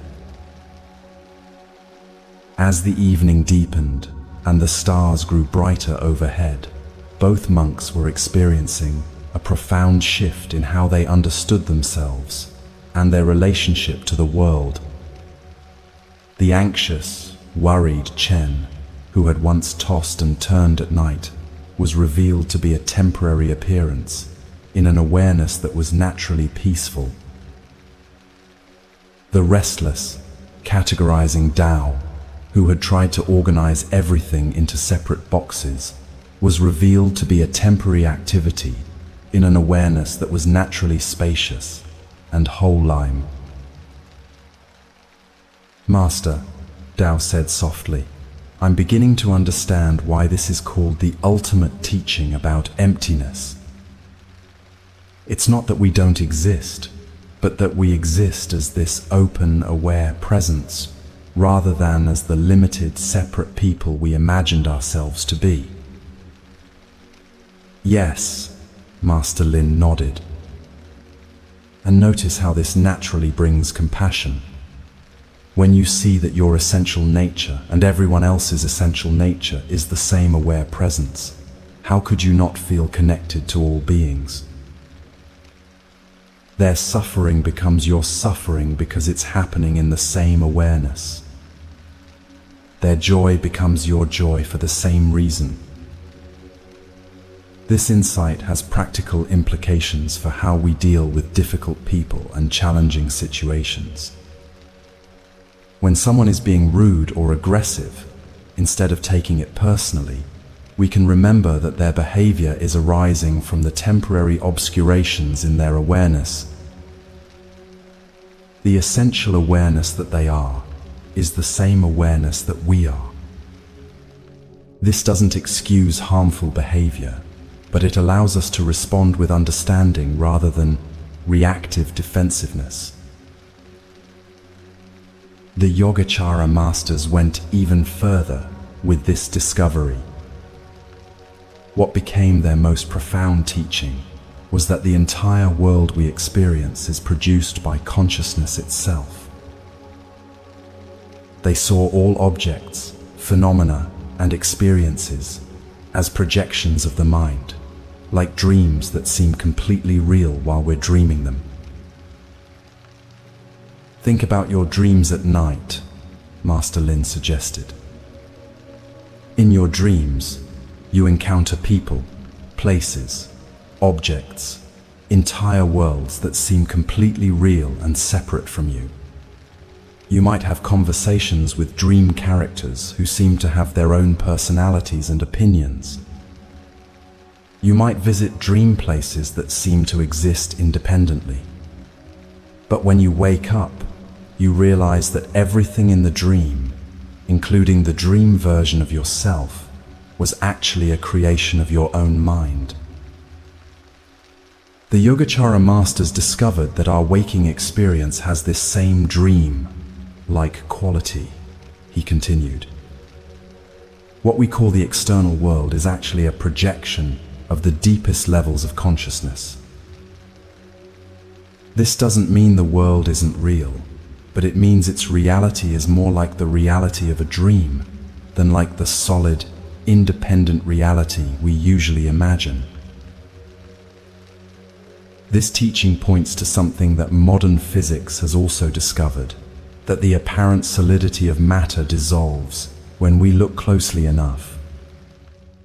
What seems like solid objects are revealed to be mostly empty space with tiny particles that are themselves more like energy patterns than like solid things.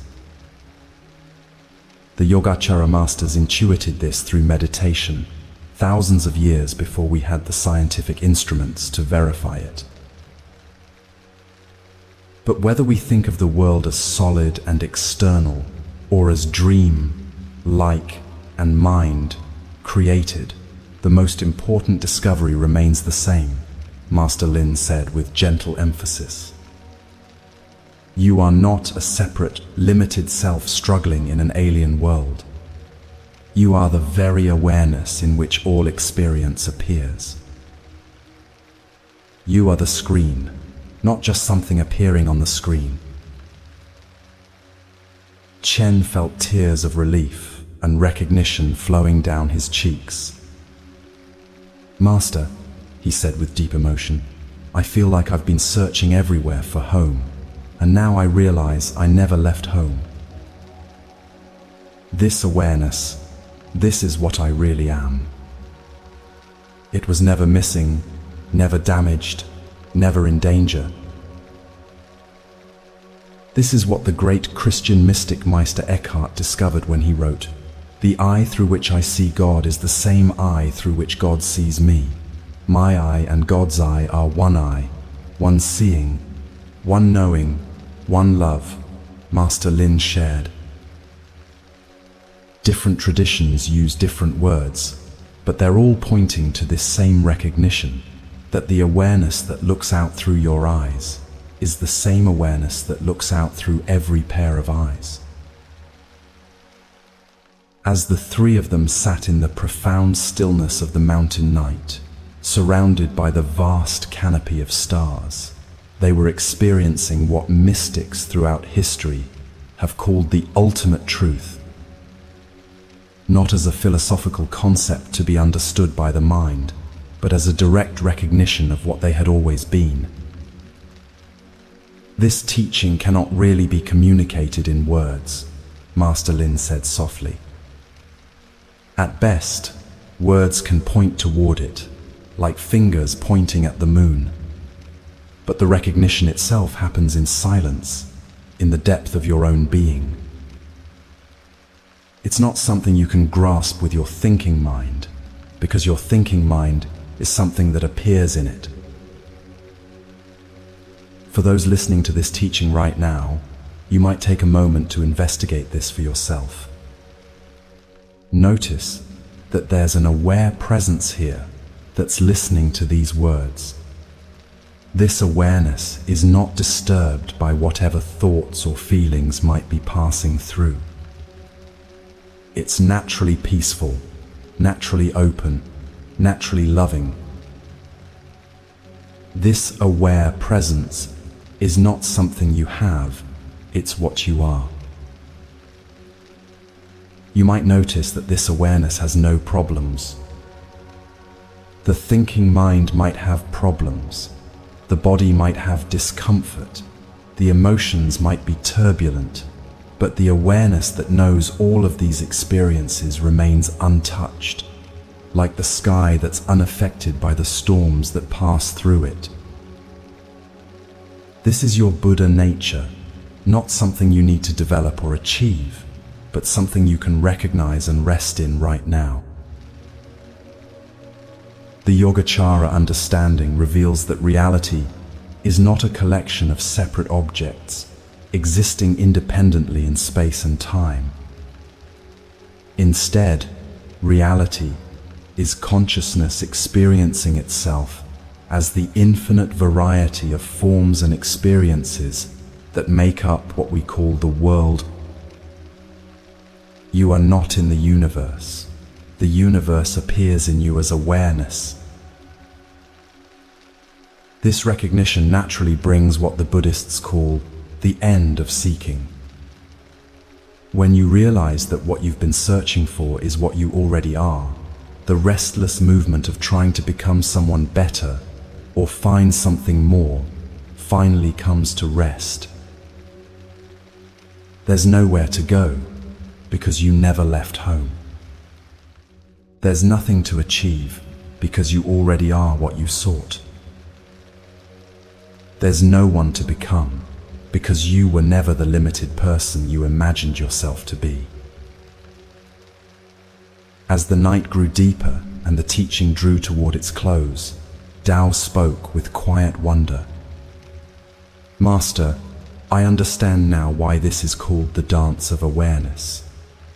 Everything that appears, thoughts, sensations, perceptions, the whole world, it's all awareness dancing with itself. The dancer and the dancer one." "Beautiful," Master Lin smiled. And notice that this dance never stops. Even right now, as we sit in stillness, awareness is dancing as the experience of stillness. When thoughts arise, awareness dances as thoughts. When silence returns, awareness dances as silence. It's all the same awareness, appearing as the infinite variety of experience. This third layer of emptiness, the emptiness of the division between subject and object, reveals that what we call reality is actually the play of consciousness with itself. Like an actor who has become so absorbed in their role that they've forgotten their acting, consciousness has become so identified with the experiences it creates that it believes itself to be limited and separate. But through teachings like this, and through direct investigation, consciousness can remember its true nature. For you who are listening now, this recognition might dawn gradually, like the slow lightening of the sky before sunrise. Or it might come as a sudden flash of understanding, like lightning illuminating the landscape. However it comes, it brings with it a profound peace and a natural compassion for all beings who are also expressions of this same aware presence. The stress and anxiety that might have brought you to this teaching begin to lose their grip when you realize that they're temporary weather patterns in the vast sky of your true nature. They're real experiences, but they don't define or limit who you really are. You can let them come and go without being overwhelmed by them, knowing that your essential nature remains unchanged, like the screen that's unaffected by whatever images appear on it. As the three monks sat together under the infinite canopy of stars, they were no longer three separate individuals sharing insights. They were awareness recognizing itself in different forms, like waves recognizing that they're all expressions of the same ocean. The peace that filled the mountain silence was not something they had achieved, but something they had finally stopped overlooking. But even this profound recognition of our true nature as undivided awareness leads to yet another question, one that takes us to the very heart of what it means to be awake in this mysterious existence. If we are this pristine, awakened awareness, why does the world of suffering and confusion seem to persist? This final mystery would reveal the deepest and perhaps most liberating understanding of all.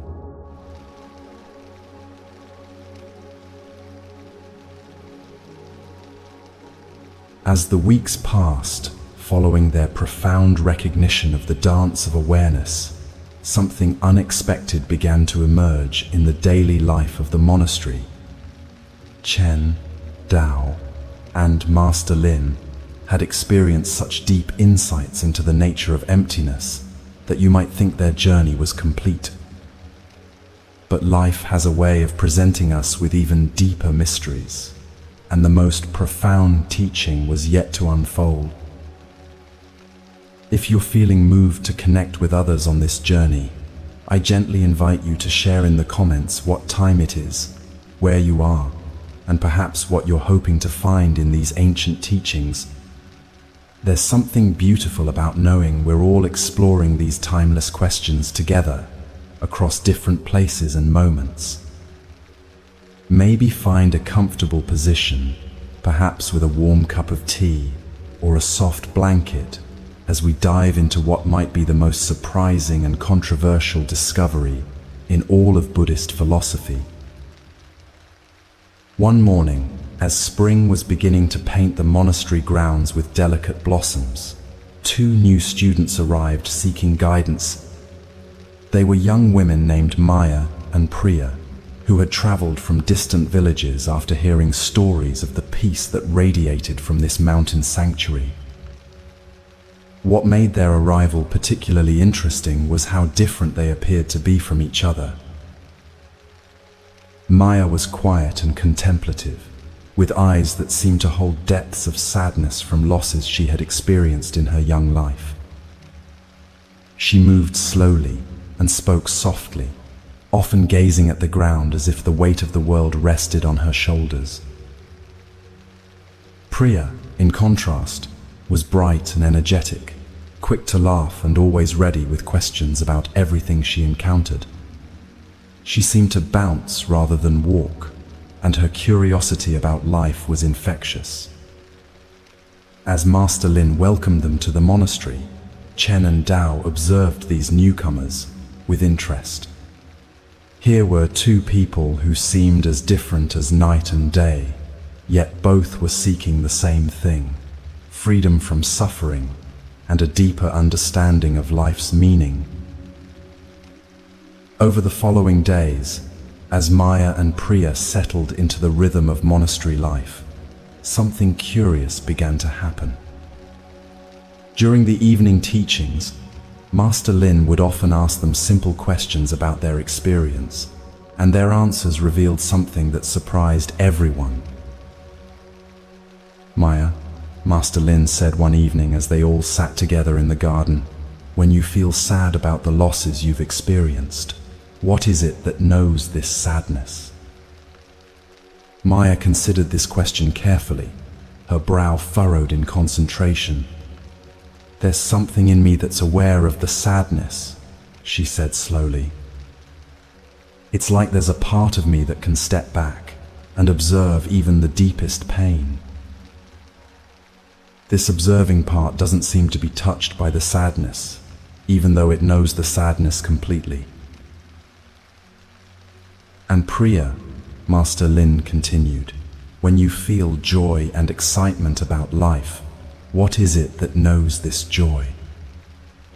Priya's face lit up with her characteristic enthusiasm. "Oh, it's the same thing," she exclaimed. "There's this awareness in me that knows when I'm happy, but it's not excited in the same way my mind gets excited. It's more like a calm presence that can hold any feeling without being overwhelmed by it." Chen and Dao exchanged glances, sensing that their teacher was guiding these new students toward the same recognition they had discovered about the nature of awareness. But what happened next surprised them all. "Now," Master Lin said with a gentle smile, "I want you both to look more closely at this aware presence that knows your experiences. Maya, what are the qualities of this awareness that knows your sadness?"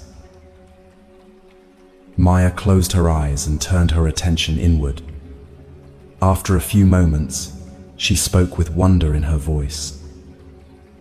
"It's completely peaceful," she said. "Even when I'm feeling upset, this awareness is calm.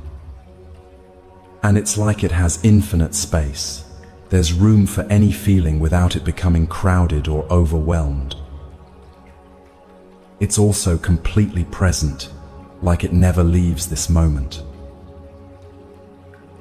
"Priya," Master Lin continued, "what are the qualities of this awareness that knows your joy well?" Priya too closed her eyes and investigated. Her response came with characteristic immediacy. "It's the same," she said with amazement. "Peaceful, spacious, and completely here and now. But there's something else too. It feels completely loving, not in an emotional way, but in a way that naturally embraces everything." What was unfolding was a direct discovery of what Buddhist philosophy calls Tathagata, often translated as Buddha nature. This teaching represents one of the most profound and revolutionary developments that emerged from the emptiness teachings we've been exploring. It's also one of the most controversial, as it seems to contradict everything we've learned about the absence of a separate self. To understand this apparent contradiction, we need to look carefully at what this teaching actually claims. The word Tathagata can be broken down into two parts. Tathagata was the Buddha's favorite way of referring to himself, and it has multiple meanings: one who has thus come, one who has thus gone, and mysteriously, one who has thus not gone. Garbha means womb, embryo, or essence. So Tathagata Garbha literally means Buddha womb or Buddha essence. The revolutionary claim of this teaching is that ultimate reality, the awareness we discovered in our previous exploration, actually possesses the enlightened qualities of the Buddha himself. Not just any self, but what the tradition calls the capital S, self of the fully awakened Tathagata. Master Lin helped the four students understand this through a simple but profound investigation. "I want all of you to consider this question," he said, as the evening shadows lengthened around them. "What is the difference between Maya and Priya?" This seemed like an easy question at first. Chen spoke up immediately. "Well, Maya tends to be quiet and reflective, while Priya is outgoing and energetic. Maya has experienced significant losses, while Priya seems to have had a more joyful life. Their personalities are completely different." "Yes," Master Lin nodded. "These are all differences in what we might call the content of their experience. Different thoughts, different emotions, different histories, different ways of responding to life. But what about the awareness in which all these different experiences appear?" Dao was beginning to see where this was leading. "You mean the screen on which their different life stories are playing?" "Exactly," Master Lin smiled. "Let's investigate this together. Maya's sadness appears in her awareness. Priya's joy appears in her awareness. But what about the awareness itself? Are there two different kinds of awareness, or is it the same awareness expressing itself through different personalities?" This question opened the door to one of the most profound recognitions that human consciousness can make. What these ancient masters discovered was that while the content of awareness varies infinitely from person to person and moment to moment, awareness itself has the same essential qualities regardless of whose awareness we're investigating.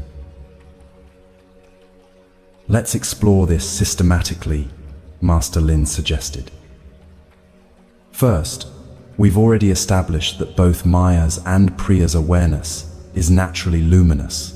It effortlessly illuminates whatever appears in it. Could Chen's awareness lack this luminous quality? No, because then it wouldn't be conscious awareness. Could Dao's awareness lack this quality? No, for the same reason.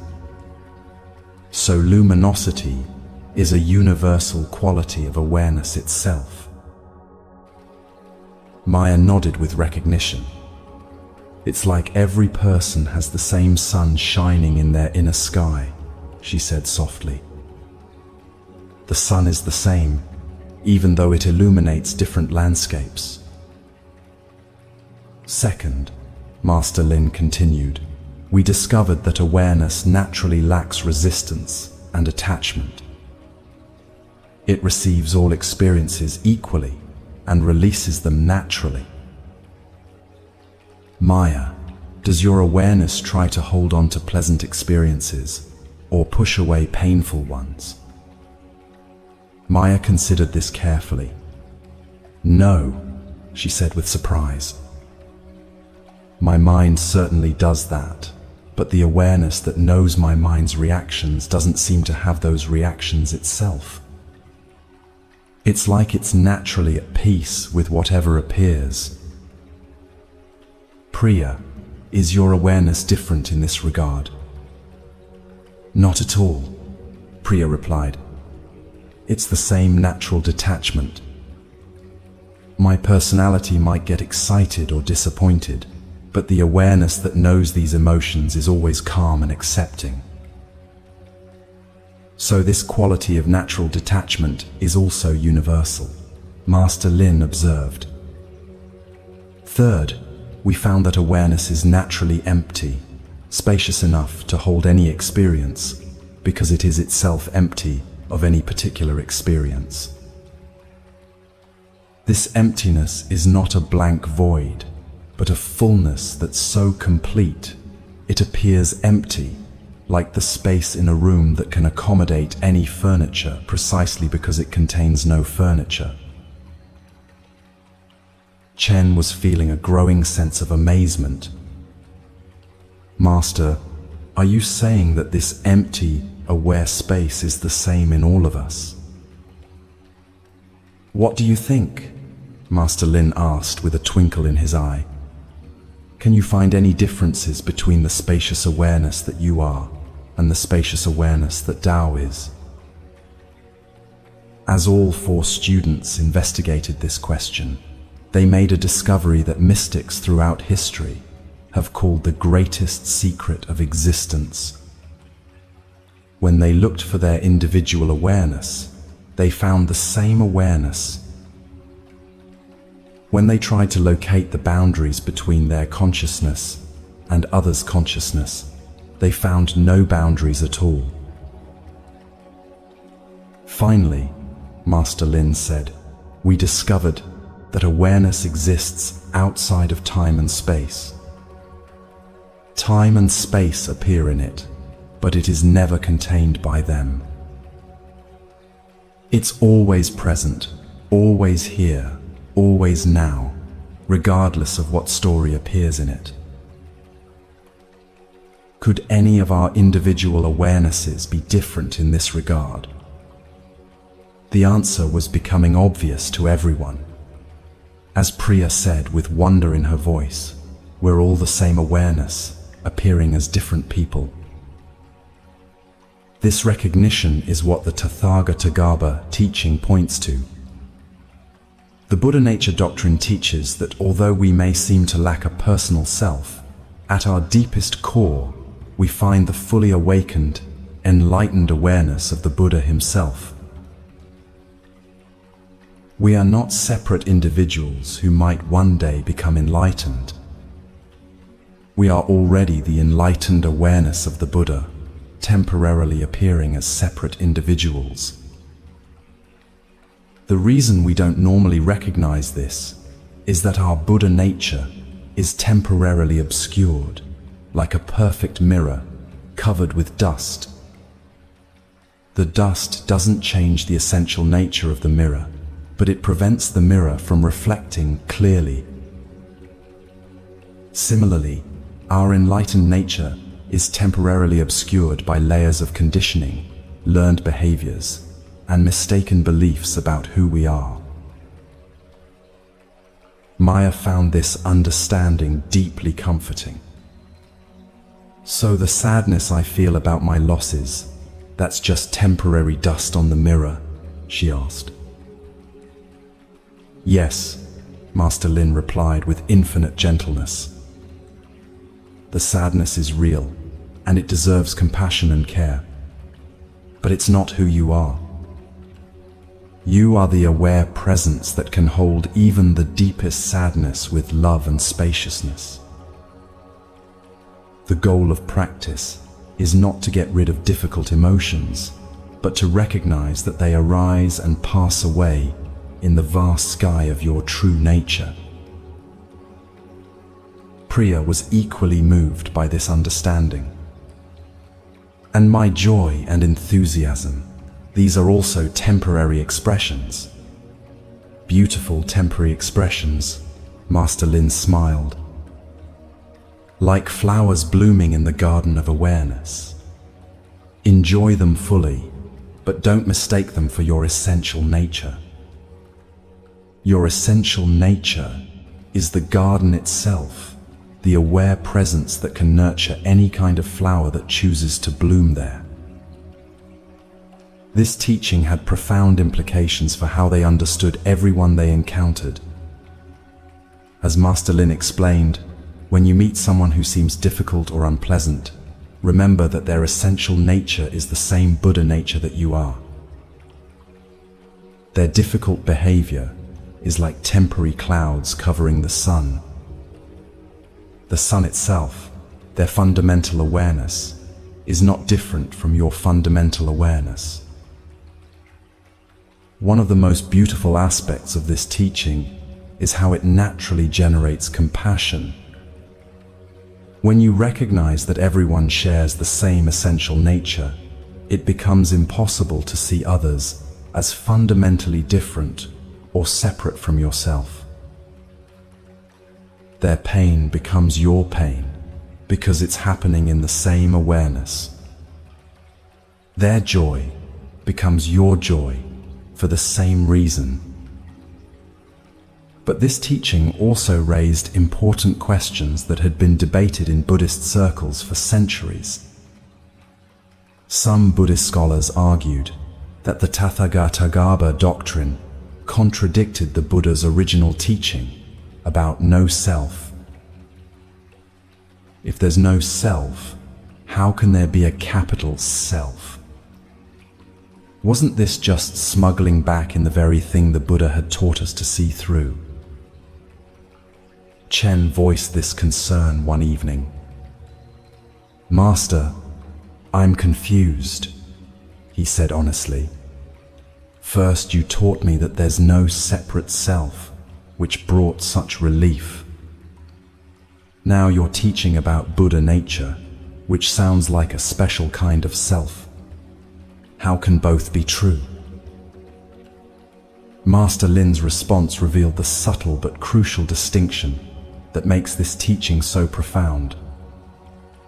The self that the Buddha taught us to see through is the personal, separate, limited self that believes it's independent and in control. This self is indeed an illusion, a case of mistaken identity. But the self of Buddha nature is completely different. It's not personal, not separate, not limited. It's the universal awareness that appears as all beings. To illustrate this, Master Lin returned to the screen metaphor that had been so helpful. The Buddha warned us against believing that any particular video is the screen, or that the screen can be found within any particular video. That would be like confusing your personal story with your essential nature. But the Tathagatagarbha teaching simply points out that the screen exists and that all videos are appearances on it. It's not saying that your personal video is enlightened. It's saying that what you really are is the screen on which all personal videos appear. Tao found this distinction helpful. So it's like the difference between thinking I'm a wave and recognizing that I'm the ocean appearing as a wave. Beautifully put, Master Lin smiled. The wave is real, but it's not separate from the ocean. Similarly, your personality is real, but it's not separate from the universal awareness that you essentially are. This understanding also addressed another common question about Buddhist practice. If we're already enlightened, why practice at all? Why did the Buddha spend 45 years teaching if everyone was already awake? Master Lin's answer revealed the practical importance of this teaching. Imagine someone who has fallen asleep and is having a nightmare, he said. In the nightmare, they might be running from monsters, or falling from great heights, or lost in a dark forest. The suffering in the nightmare feels completely real to them.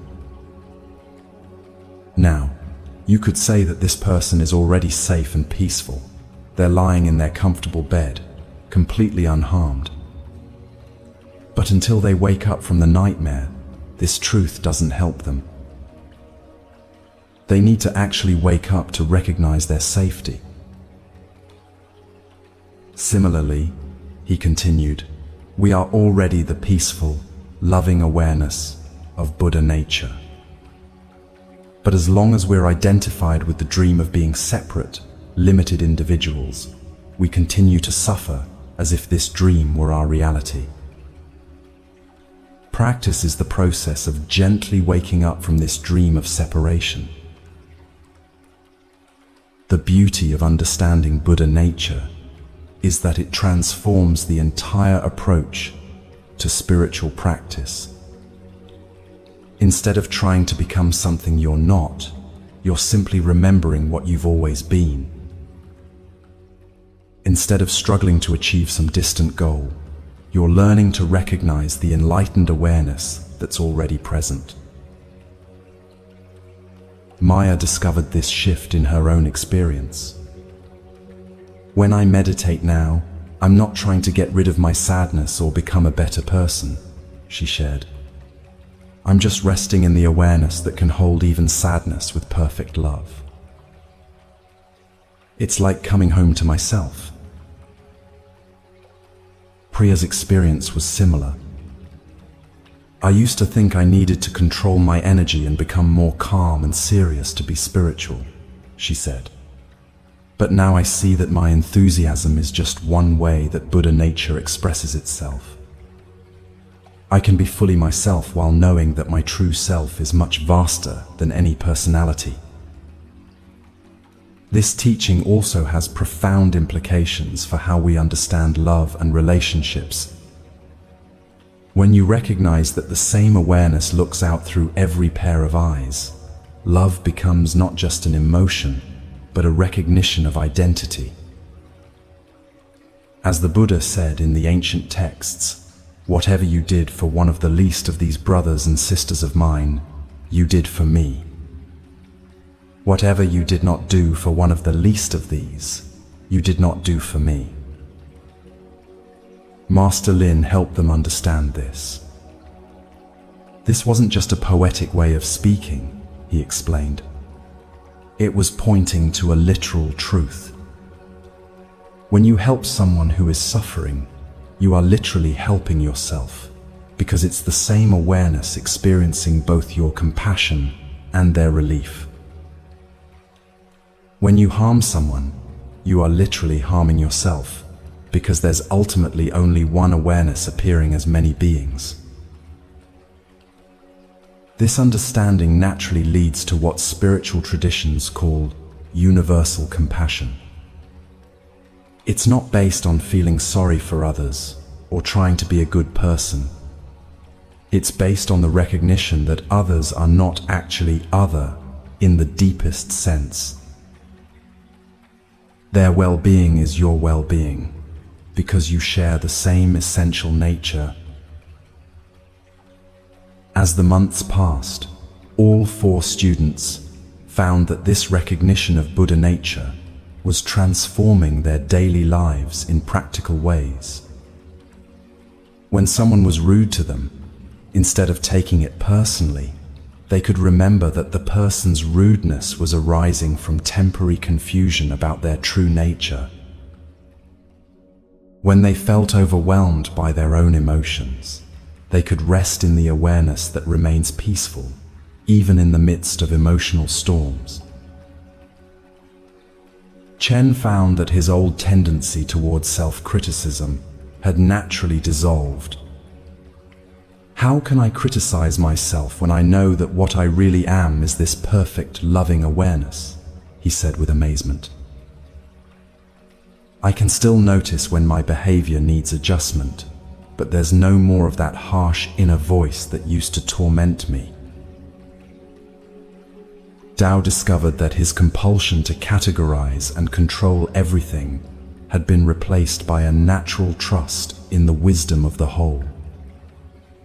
When I remember that I'm not separate from life, but am life itself expressing as this individual perspective, I can relax and let life unfold naturally, he shared.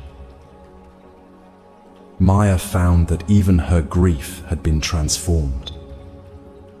The sadness is still there when I think about my losses, she explained.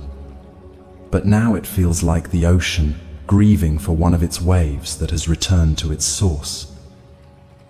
There's sadness, but also a deep peace knowing that nothing is ever really lost. Priya discovered that her natural joy had become even more radiant. When I know that my happiness is Buddha nature celebrating itself, it feels like the sun shining without any effort, she said with her characteristic brightness. There's no worry that the joy will disappear, because I know it's just one expression of something that's always here. But perhaps the most significant change was in how they related to each other.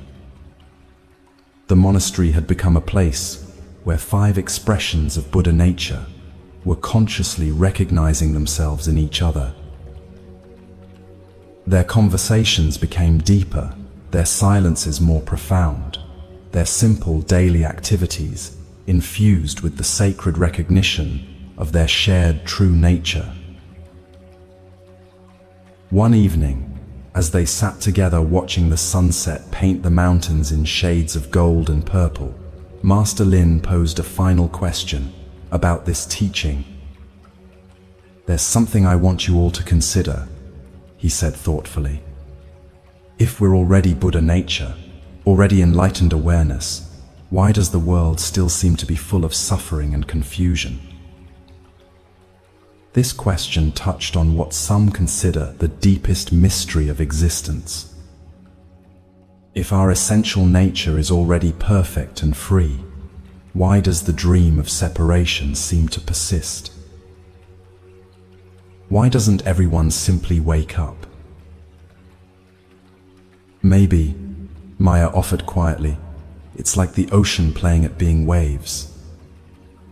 The ocean doesn't stop being the ocean when it appears as waves. Maybe consciousness is playing at being separate individuals without ever actually becoming separate. And maybe," Priya added enthusiastically, "the play itself is perfect. Maybe even the forgetting is part of the dance, so that there can be the joy of remembering." Chen nodded thoughtfully. "It's like Buddha nature is so complete that it can afford to dream of being incomplete," he said. "So free that it can play at being bound." Dao smiled with deep contentment. Maybe there's nowhere to go and nothing to achieve, because the seeking itself is just another way that Buddha nature expresses its infinite creativity, he suggested. Master Lin listened to each response with obvious delight. "All of these perspectives touch something true," he said. "The Buddha himself, when asked directly whether the self exists, remains silent. When asked whether the self doesn't exist, he remained silent again. Perhaps some mysteries are meant to be lived rather than solved." As the stars began to appear in the darkening sky, the 5 of them sat in a silence that was full of recognition and peace. They were no longer separate individuals learning about Buddha nature. They were Buddha nature, recognizing itself in various forms, resting in the perfect completeness that had never been absent, even for a moment. This 4th understanding of emptiness, the emptiness of the division between our ordinary self and our enlightened nature, reveals that what we've been seeking has been what we are all along. The hidden Buddha within is not hidden at all, except by our habit of looking for it somewhere other than in our immediate, present awareness. It's the most obvious and intimate reality, closer than our own breath, and yet it can seem like the most elusive mystery until the moment of recognition arrives. For you listening now, this recognition might be dawning even as these words are heard. The awareness that's receiving this teaching is the very Buddha nature we've been discussing. It's not something you have, it's what you are. Right now, in this very moment, you are the enlightened awareness that countless beings throughout history have sought. The peace you've been looking for is the peace that you are. But even this profound recognition of our enlightened nature leads us to one final understanding about emptiness, one that challenges even our most sacred concepts and reveals the ultimate freedom that lies beyond all views and beliefs.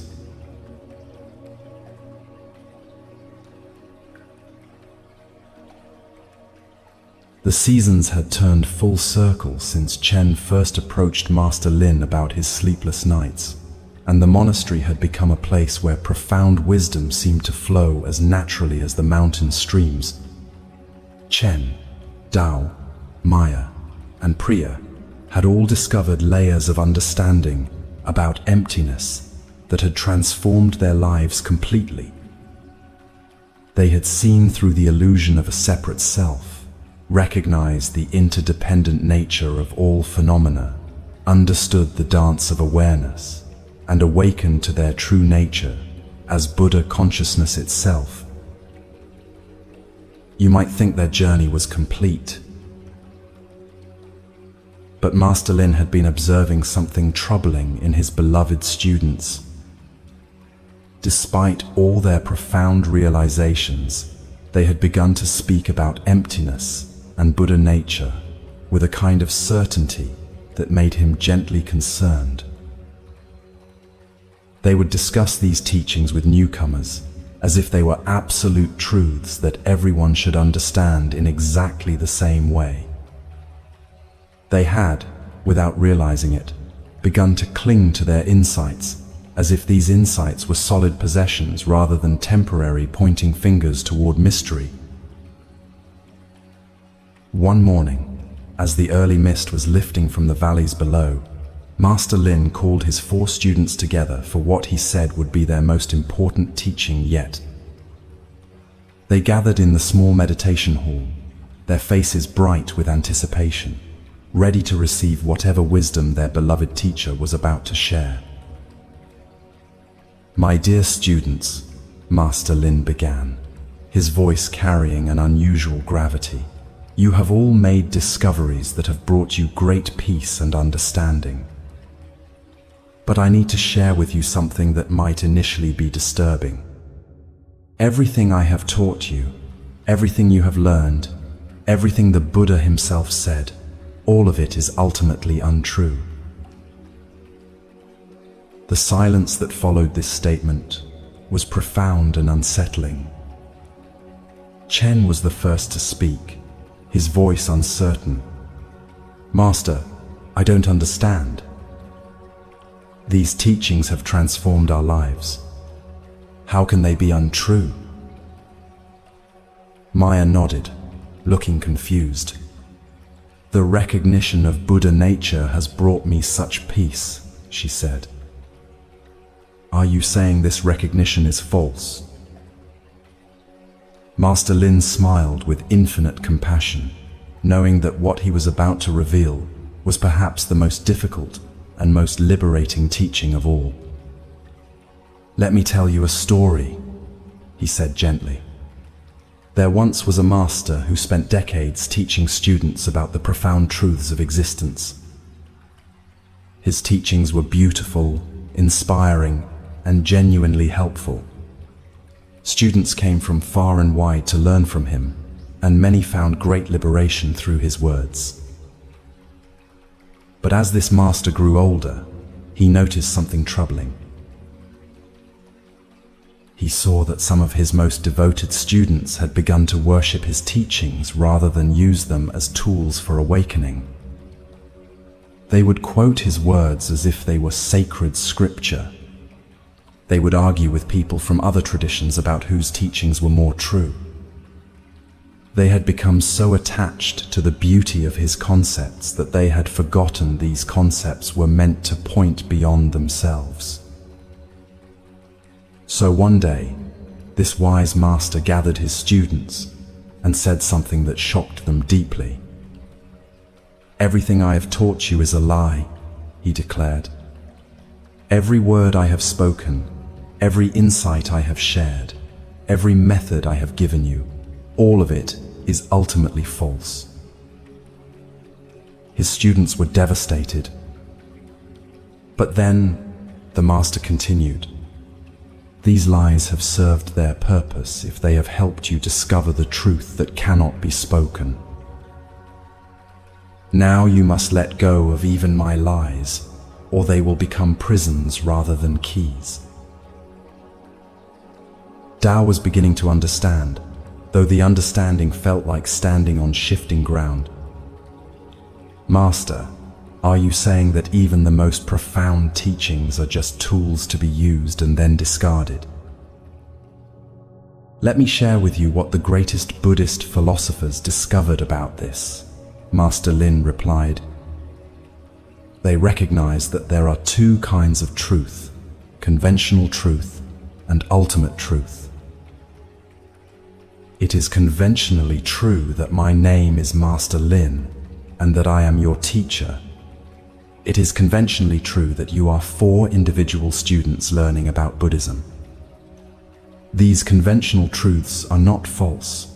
They describe our shared reality in ways that allow us to function and communicate.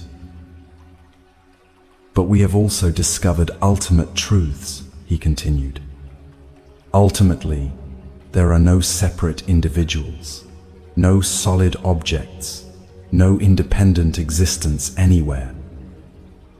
Ultimately, all of us are expressions of the same awareness, appearing as different forms in the dance of consciousness.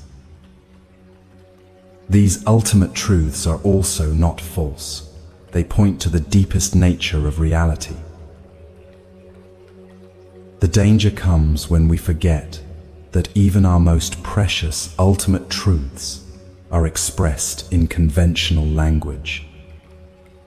Language takes the infinite complexity and mystery of existence and squeezes it into words and concepts that the human mind can grasp. This is like trying to capture the ocean in a teacup.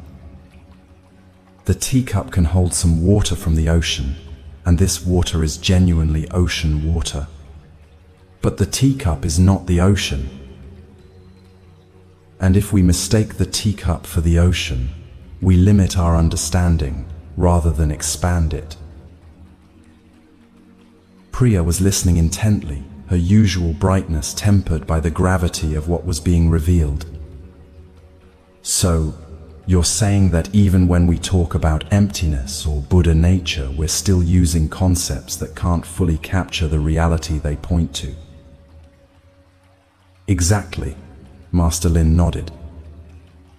There's a beautiful image used in the teachings about this. Imagine someone pointing at the moon on a clear night. A wise person looks at the finger to see where it's pointing, then follows that direction to see the moon. But a foolish person becomes fascinated with the finger itself and never looks up to see what it's pointing toward. Even worse, they might begin to argue with others about whether their finger is pointing more accurately than someone else's finger. Meanwhile, the moon, the reality that all the fingers are pointing toward, remains unnoticed. All spiritual teachings, no matter how profound, are fingers pointing at the moon.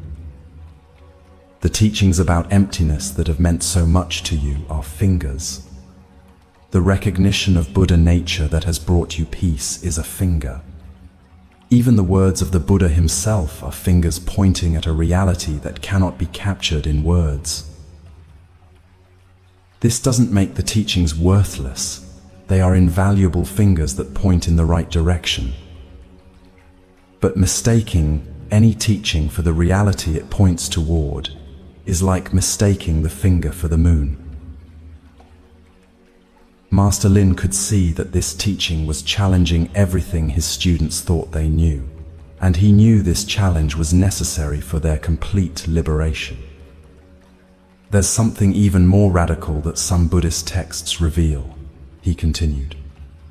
In one of the most important Mahayana scriptures, it says, "There is no ignorance and no cessation of ignorance, no suffering and no knowledge of suffering, no cause of suffering and no abandoning of the cause, no cessation of suffering and no realization of cessation, and no path and no development of the path." Chen looked startled. "But Master, those are the Four Noble Truths that the Buddha taught. Are you saying the scripture is rejecting the Buddha's most fundamental teaching?"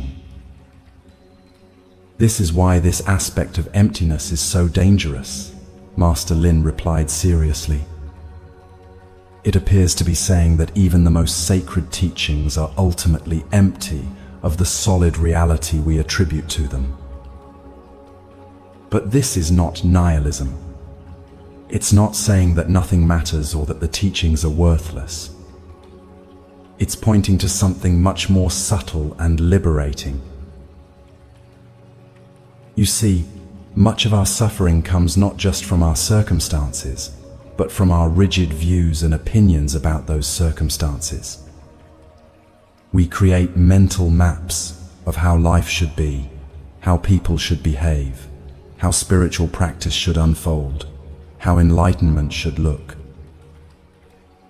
Then we suffer when reality doesn't match our maps.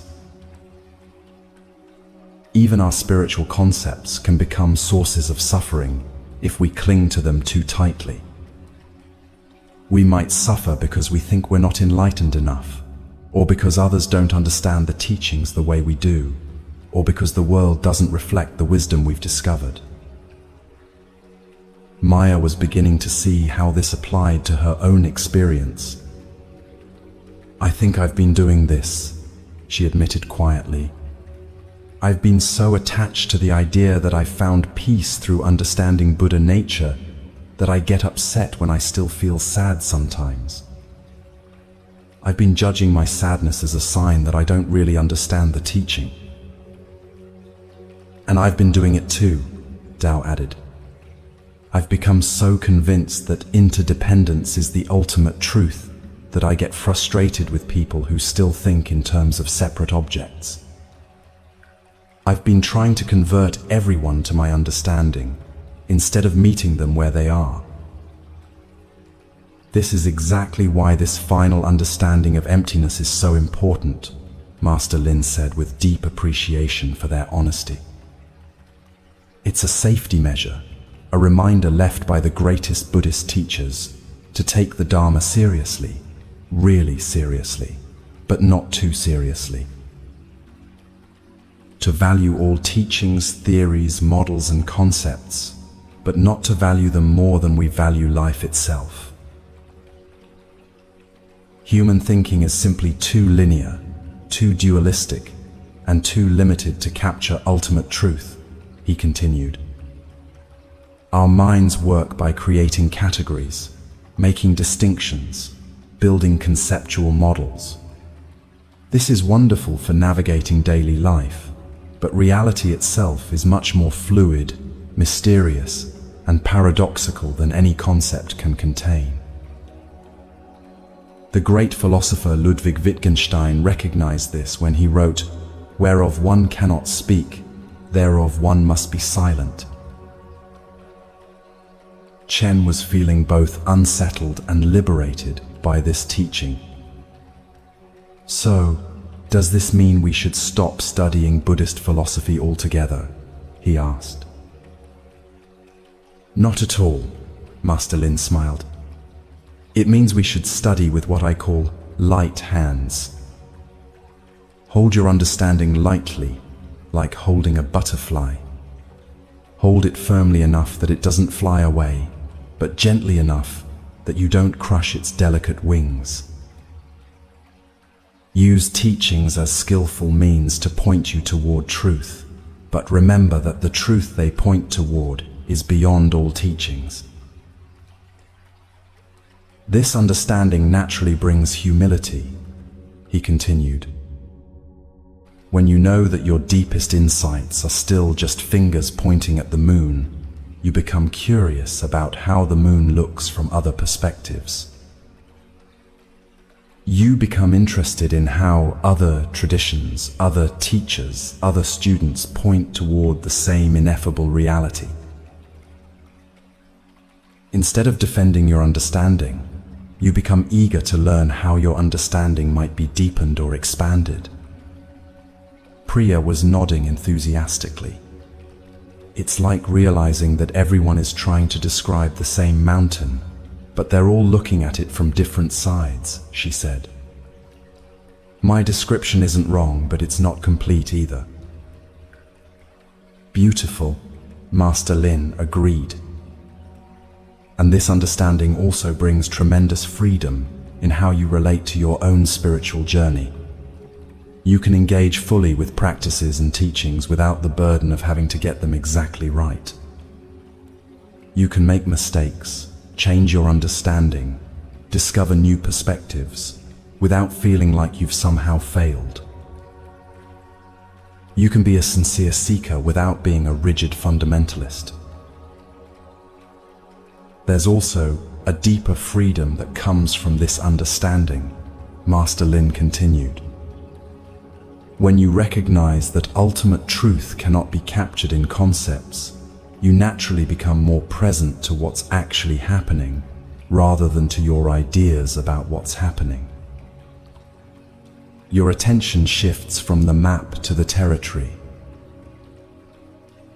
You become more interested in this moment's actual experience than in whether this moment matches your spiritual concepts. This is a profound form of liberation. Maya was feeling a lightness she hadn't experienced before. It's like I can stop trying to be a perfect Buddhist and just be present to what's true right now, she said with relief. I can let my sadness be sadness and my joy be joy without having to fit them into any spiritual framework. Yes, Master Lin said warmly. And notice how this doesn't diminish the value of what you've learned. Your understanding of emptiness is still precious. Your recognition of Buddha nature is still transformative. But now these insights can flow more naturally because they're not carrying the weight of having to be absolute truths. They can simply be helpful perspectives that serve life when they're useful and step aside when they're not needed. This is what the Buddha meant in his final words to his disciples, Master Lin shared. As he was dying, he said, "Monks, be islands unto yourselves, be your own refuge, having no other. Let the Dharma be an island and a refuge to you, having no other." He wasn't telling them what they should be. He was pointing out what they already were. He was reminding them that the ultimate refuge is not in any external teaching or authority, but in their own direct experience of truth. Tao felt a profound appreciation for the completeness of this teaching. So, even depending on the Buddha's words too heavily can become a limitation. The Buddha knew this. Master Lin nodded. That's why he encouraged his students to test his teachings against their own experience rather than accepting them on faith. He knew that real truth has to be discovered personally, not inherited from someone else. The seeker of truth walks a path that ultimately only they can walk. You can have companions, teachers, guides, fellow travelers. But in the end, truth is discovered in the solitude of your own heart. This doesn't mean you should reject all guidance or teachings, he clarified. It means you should use them as supports for your own investigation, rather than as substitutes for it. Like using a ladder to climb to a rooftop.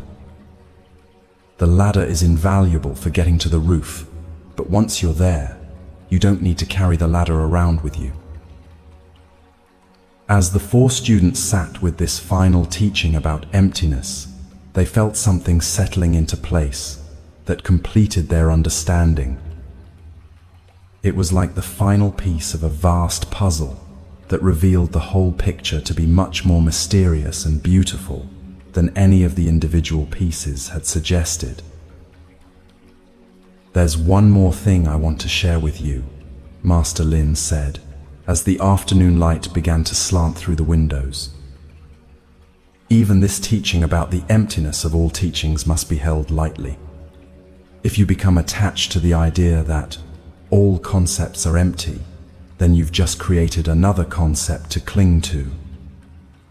The ultimate freedom comes from being able to use concepts when they're helpful and set them aside when they're not, without being identified with either position. It's like learning to dance," Priya said with sudden understanding. "When you're learning, you have to think about each step carefully. But once you know how to dance, the steps become invisible, and you just move with the music. The goal isn't to never think about the steps again, but to be free to think about them, or not, as the situation requires." "Perfect," Master Lin beamed. "This is the ultimate goal of all spiritual teaching, to make itself unnecessary by awakening you to the natural wisdom that was always present. Like a good parent who raises a child to be independent, or a good teacher who educates students to think for themselves. The highest compliment you can give to spiritual teachings is to graduate from needing them." Chen felt a deep gratitude welling up in his heart. "Master, how do we thank you for teachings that have taught us not to depend on teachings?" he asked with a smile. "By living with the freedom and compassion that these understandings naturally bring," Master Lin replied. "By being present to life as it actually is, rather than as your concepts say it should be. By holding all your views lightly while engaging fully with whatever life presents. By remembering that everyone is trying to find their way home to the same truth, even when their maps look very different from yours." As the sun set behind the mountains, painting the sky in brilliant oranges and purples, the five of them sat in a silence that was full of appreciation for the journey they had shared. They had explored the emptiness of self, the emptiness of objects, the emptiness of the subject-object division, the emptiness of the ordinary enlightened division, and finally, the emptiness of all concepts and views. Each understanding had prepared them for the next, like ascending a mountain where each level of elevation reveals a broader and more inclusive perspective. But more than understanding, they had discovered a way of being that was both completely engaged with life and completely free from the suffering that comes from clinging to any particular view of life. They had learned to dance with existence rather than trying to control or figure it out. They had found the freedom that comes from holding everything lightly while loving everything deeply. For you who have accompanied us on this journey through the teachings of emptiness, perhaps you too have tasted this freedom. Perhaps you've discovered that what you are is vast enough to hold any experience, peaceful enough to remain calm in any storm, and loving enough to embrace whatever appears. Perhaps you found that the peace you were seeking was never actually missing, just temporarily overlooked in the busyness of looking for it somewhere else. The greatest gift of these ancient teachings is not any particular insight or understanding, but the recognition that you are already free, already whole, already home. Everything else, all the concepts, all the practices, all the teachings, are just different ways of pointing you back to this simple, immediate, ever-present truth. In the end, there is nowhere to go and nothing to achieve, because what you seek is what you are, and what you are has never been absent for even a moment.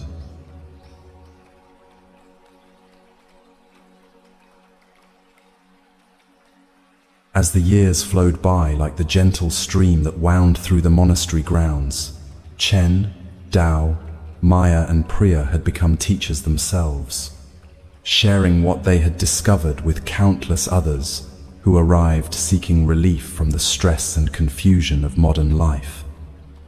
But they never forgot that their role was not to give people new beliefs to cling to, but to help them recognize the peace and freedom that had always been present.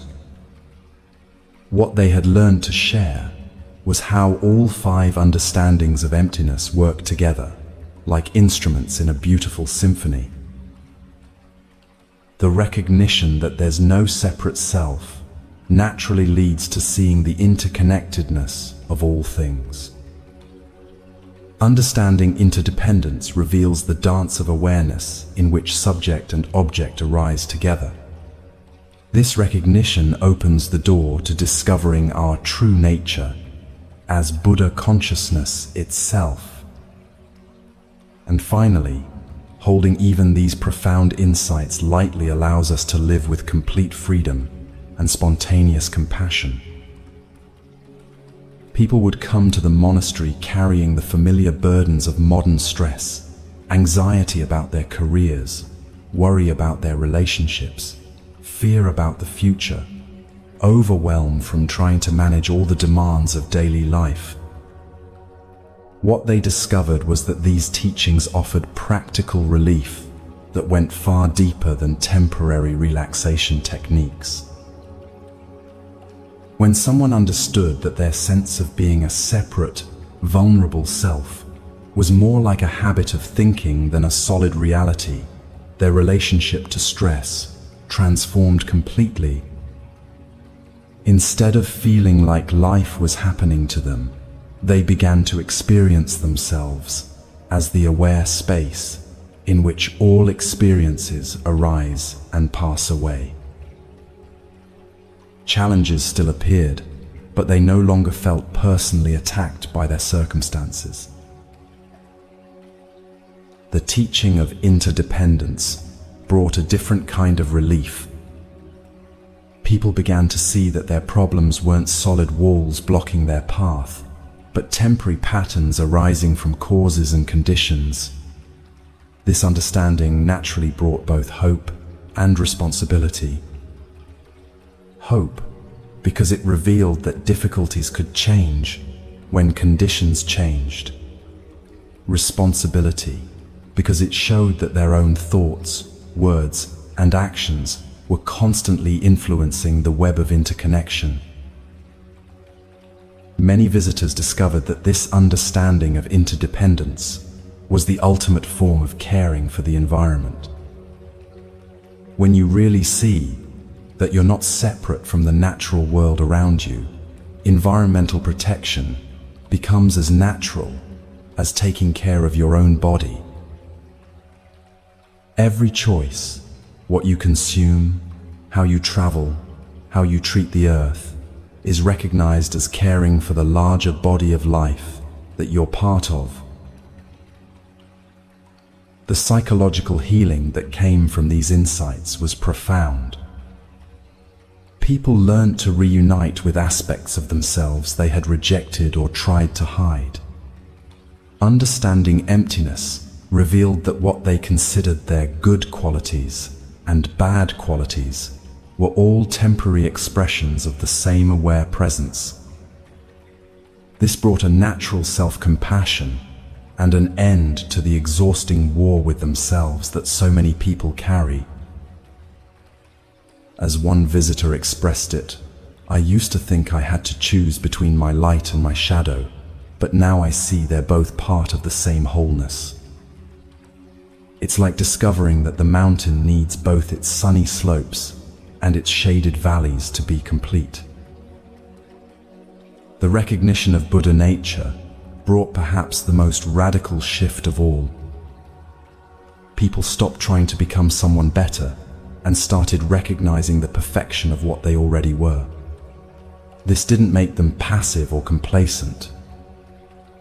Instead, it freed them to respond to life from a place of natural wisdom rather than from the desperate struggle of an imaginary separate self. Parents found they could love their children without trying to control their children's lives. Partners learned to support each other's growth without demanding that their partner fulfill all their emotional needs. Workers discovered they could engage fully with their jobs without deriving their sense of worth from their professional success. The final understanding that even the most profound teachings are just fingers pointing at the moon brought a lightness and humor that made spiritual life joyful rather than heavy. People learned to hold their insights with appreciation, but not attachment. They could engage in deep spiritual practice without the burden of having to achieve some perfect state. They could make mistakes, change their understanding, and discover new perspectives without feeling like they had somehow failed on their spiritual path. Perhaps most importantly, these understandings naturally generated compassion. When you recognize that everyone shares the same essential nature, despite their different personalities and life stories, how could you not feel connected to all beings? Their suffering becomes your suffering because it's happening in the same universal awareness. Their joy becomes your joy for the same reason. This compassion wasn't sentimental or overwhelming. It was practical and sustainable. People found they could respond to others' difficulties with genuine care without getting lost in emotional drama. They could offer help when it was appropriate and step back when their help wasn't needed, all without taking anything personally. The monastery had become a place where ancient wisdom and modern life met seamlessly. Visitors would arrive stressed and fragmented and leave with a deep sense of coming home to themselves. They carried these insights back into their busy lives, finding that rush hour traffic could become a meditation, that difficult conversations could become opportunities for practicing compassion, and that even their failures could be embraced as part of the perfect unfolding of life. The teachings of emptiness had revealed what the Buddha had pointed to so long ago, that freedom from suffering is not something we achieve, but something we recognize. It's not a distant goal, but our natural state, temporarily obscured by misunderstanding. And in recognizing this freedom, we discover that what we've been seeking through all our spiritual search has been seeking us all along, drawing us gently home to the peace that was never actually missing,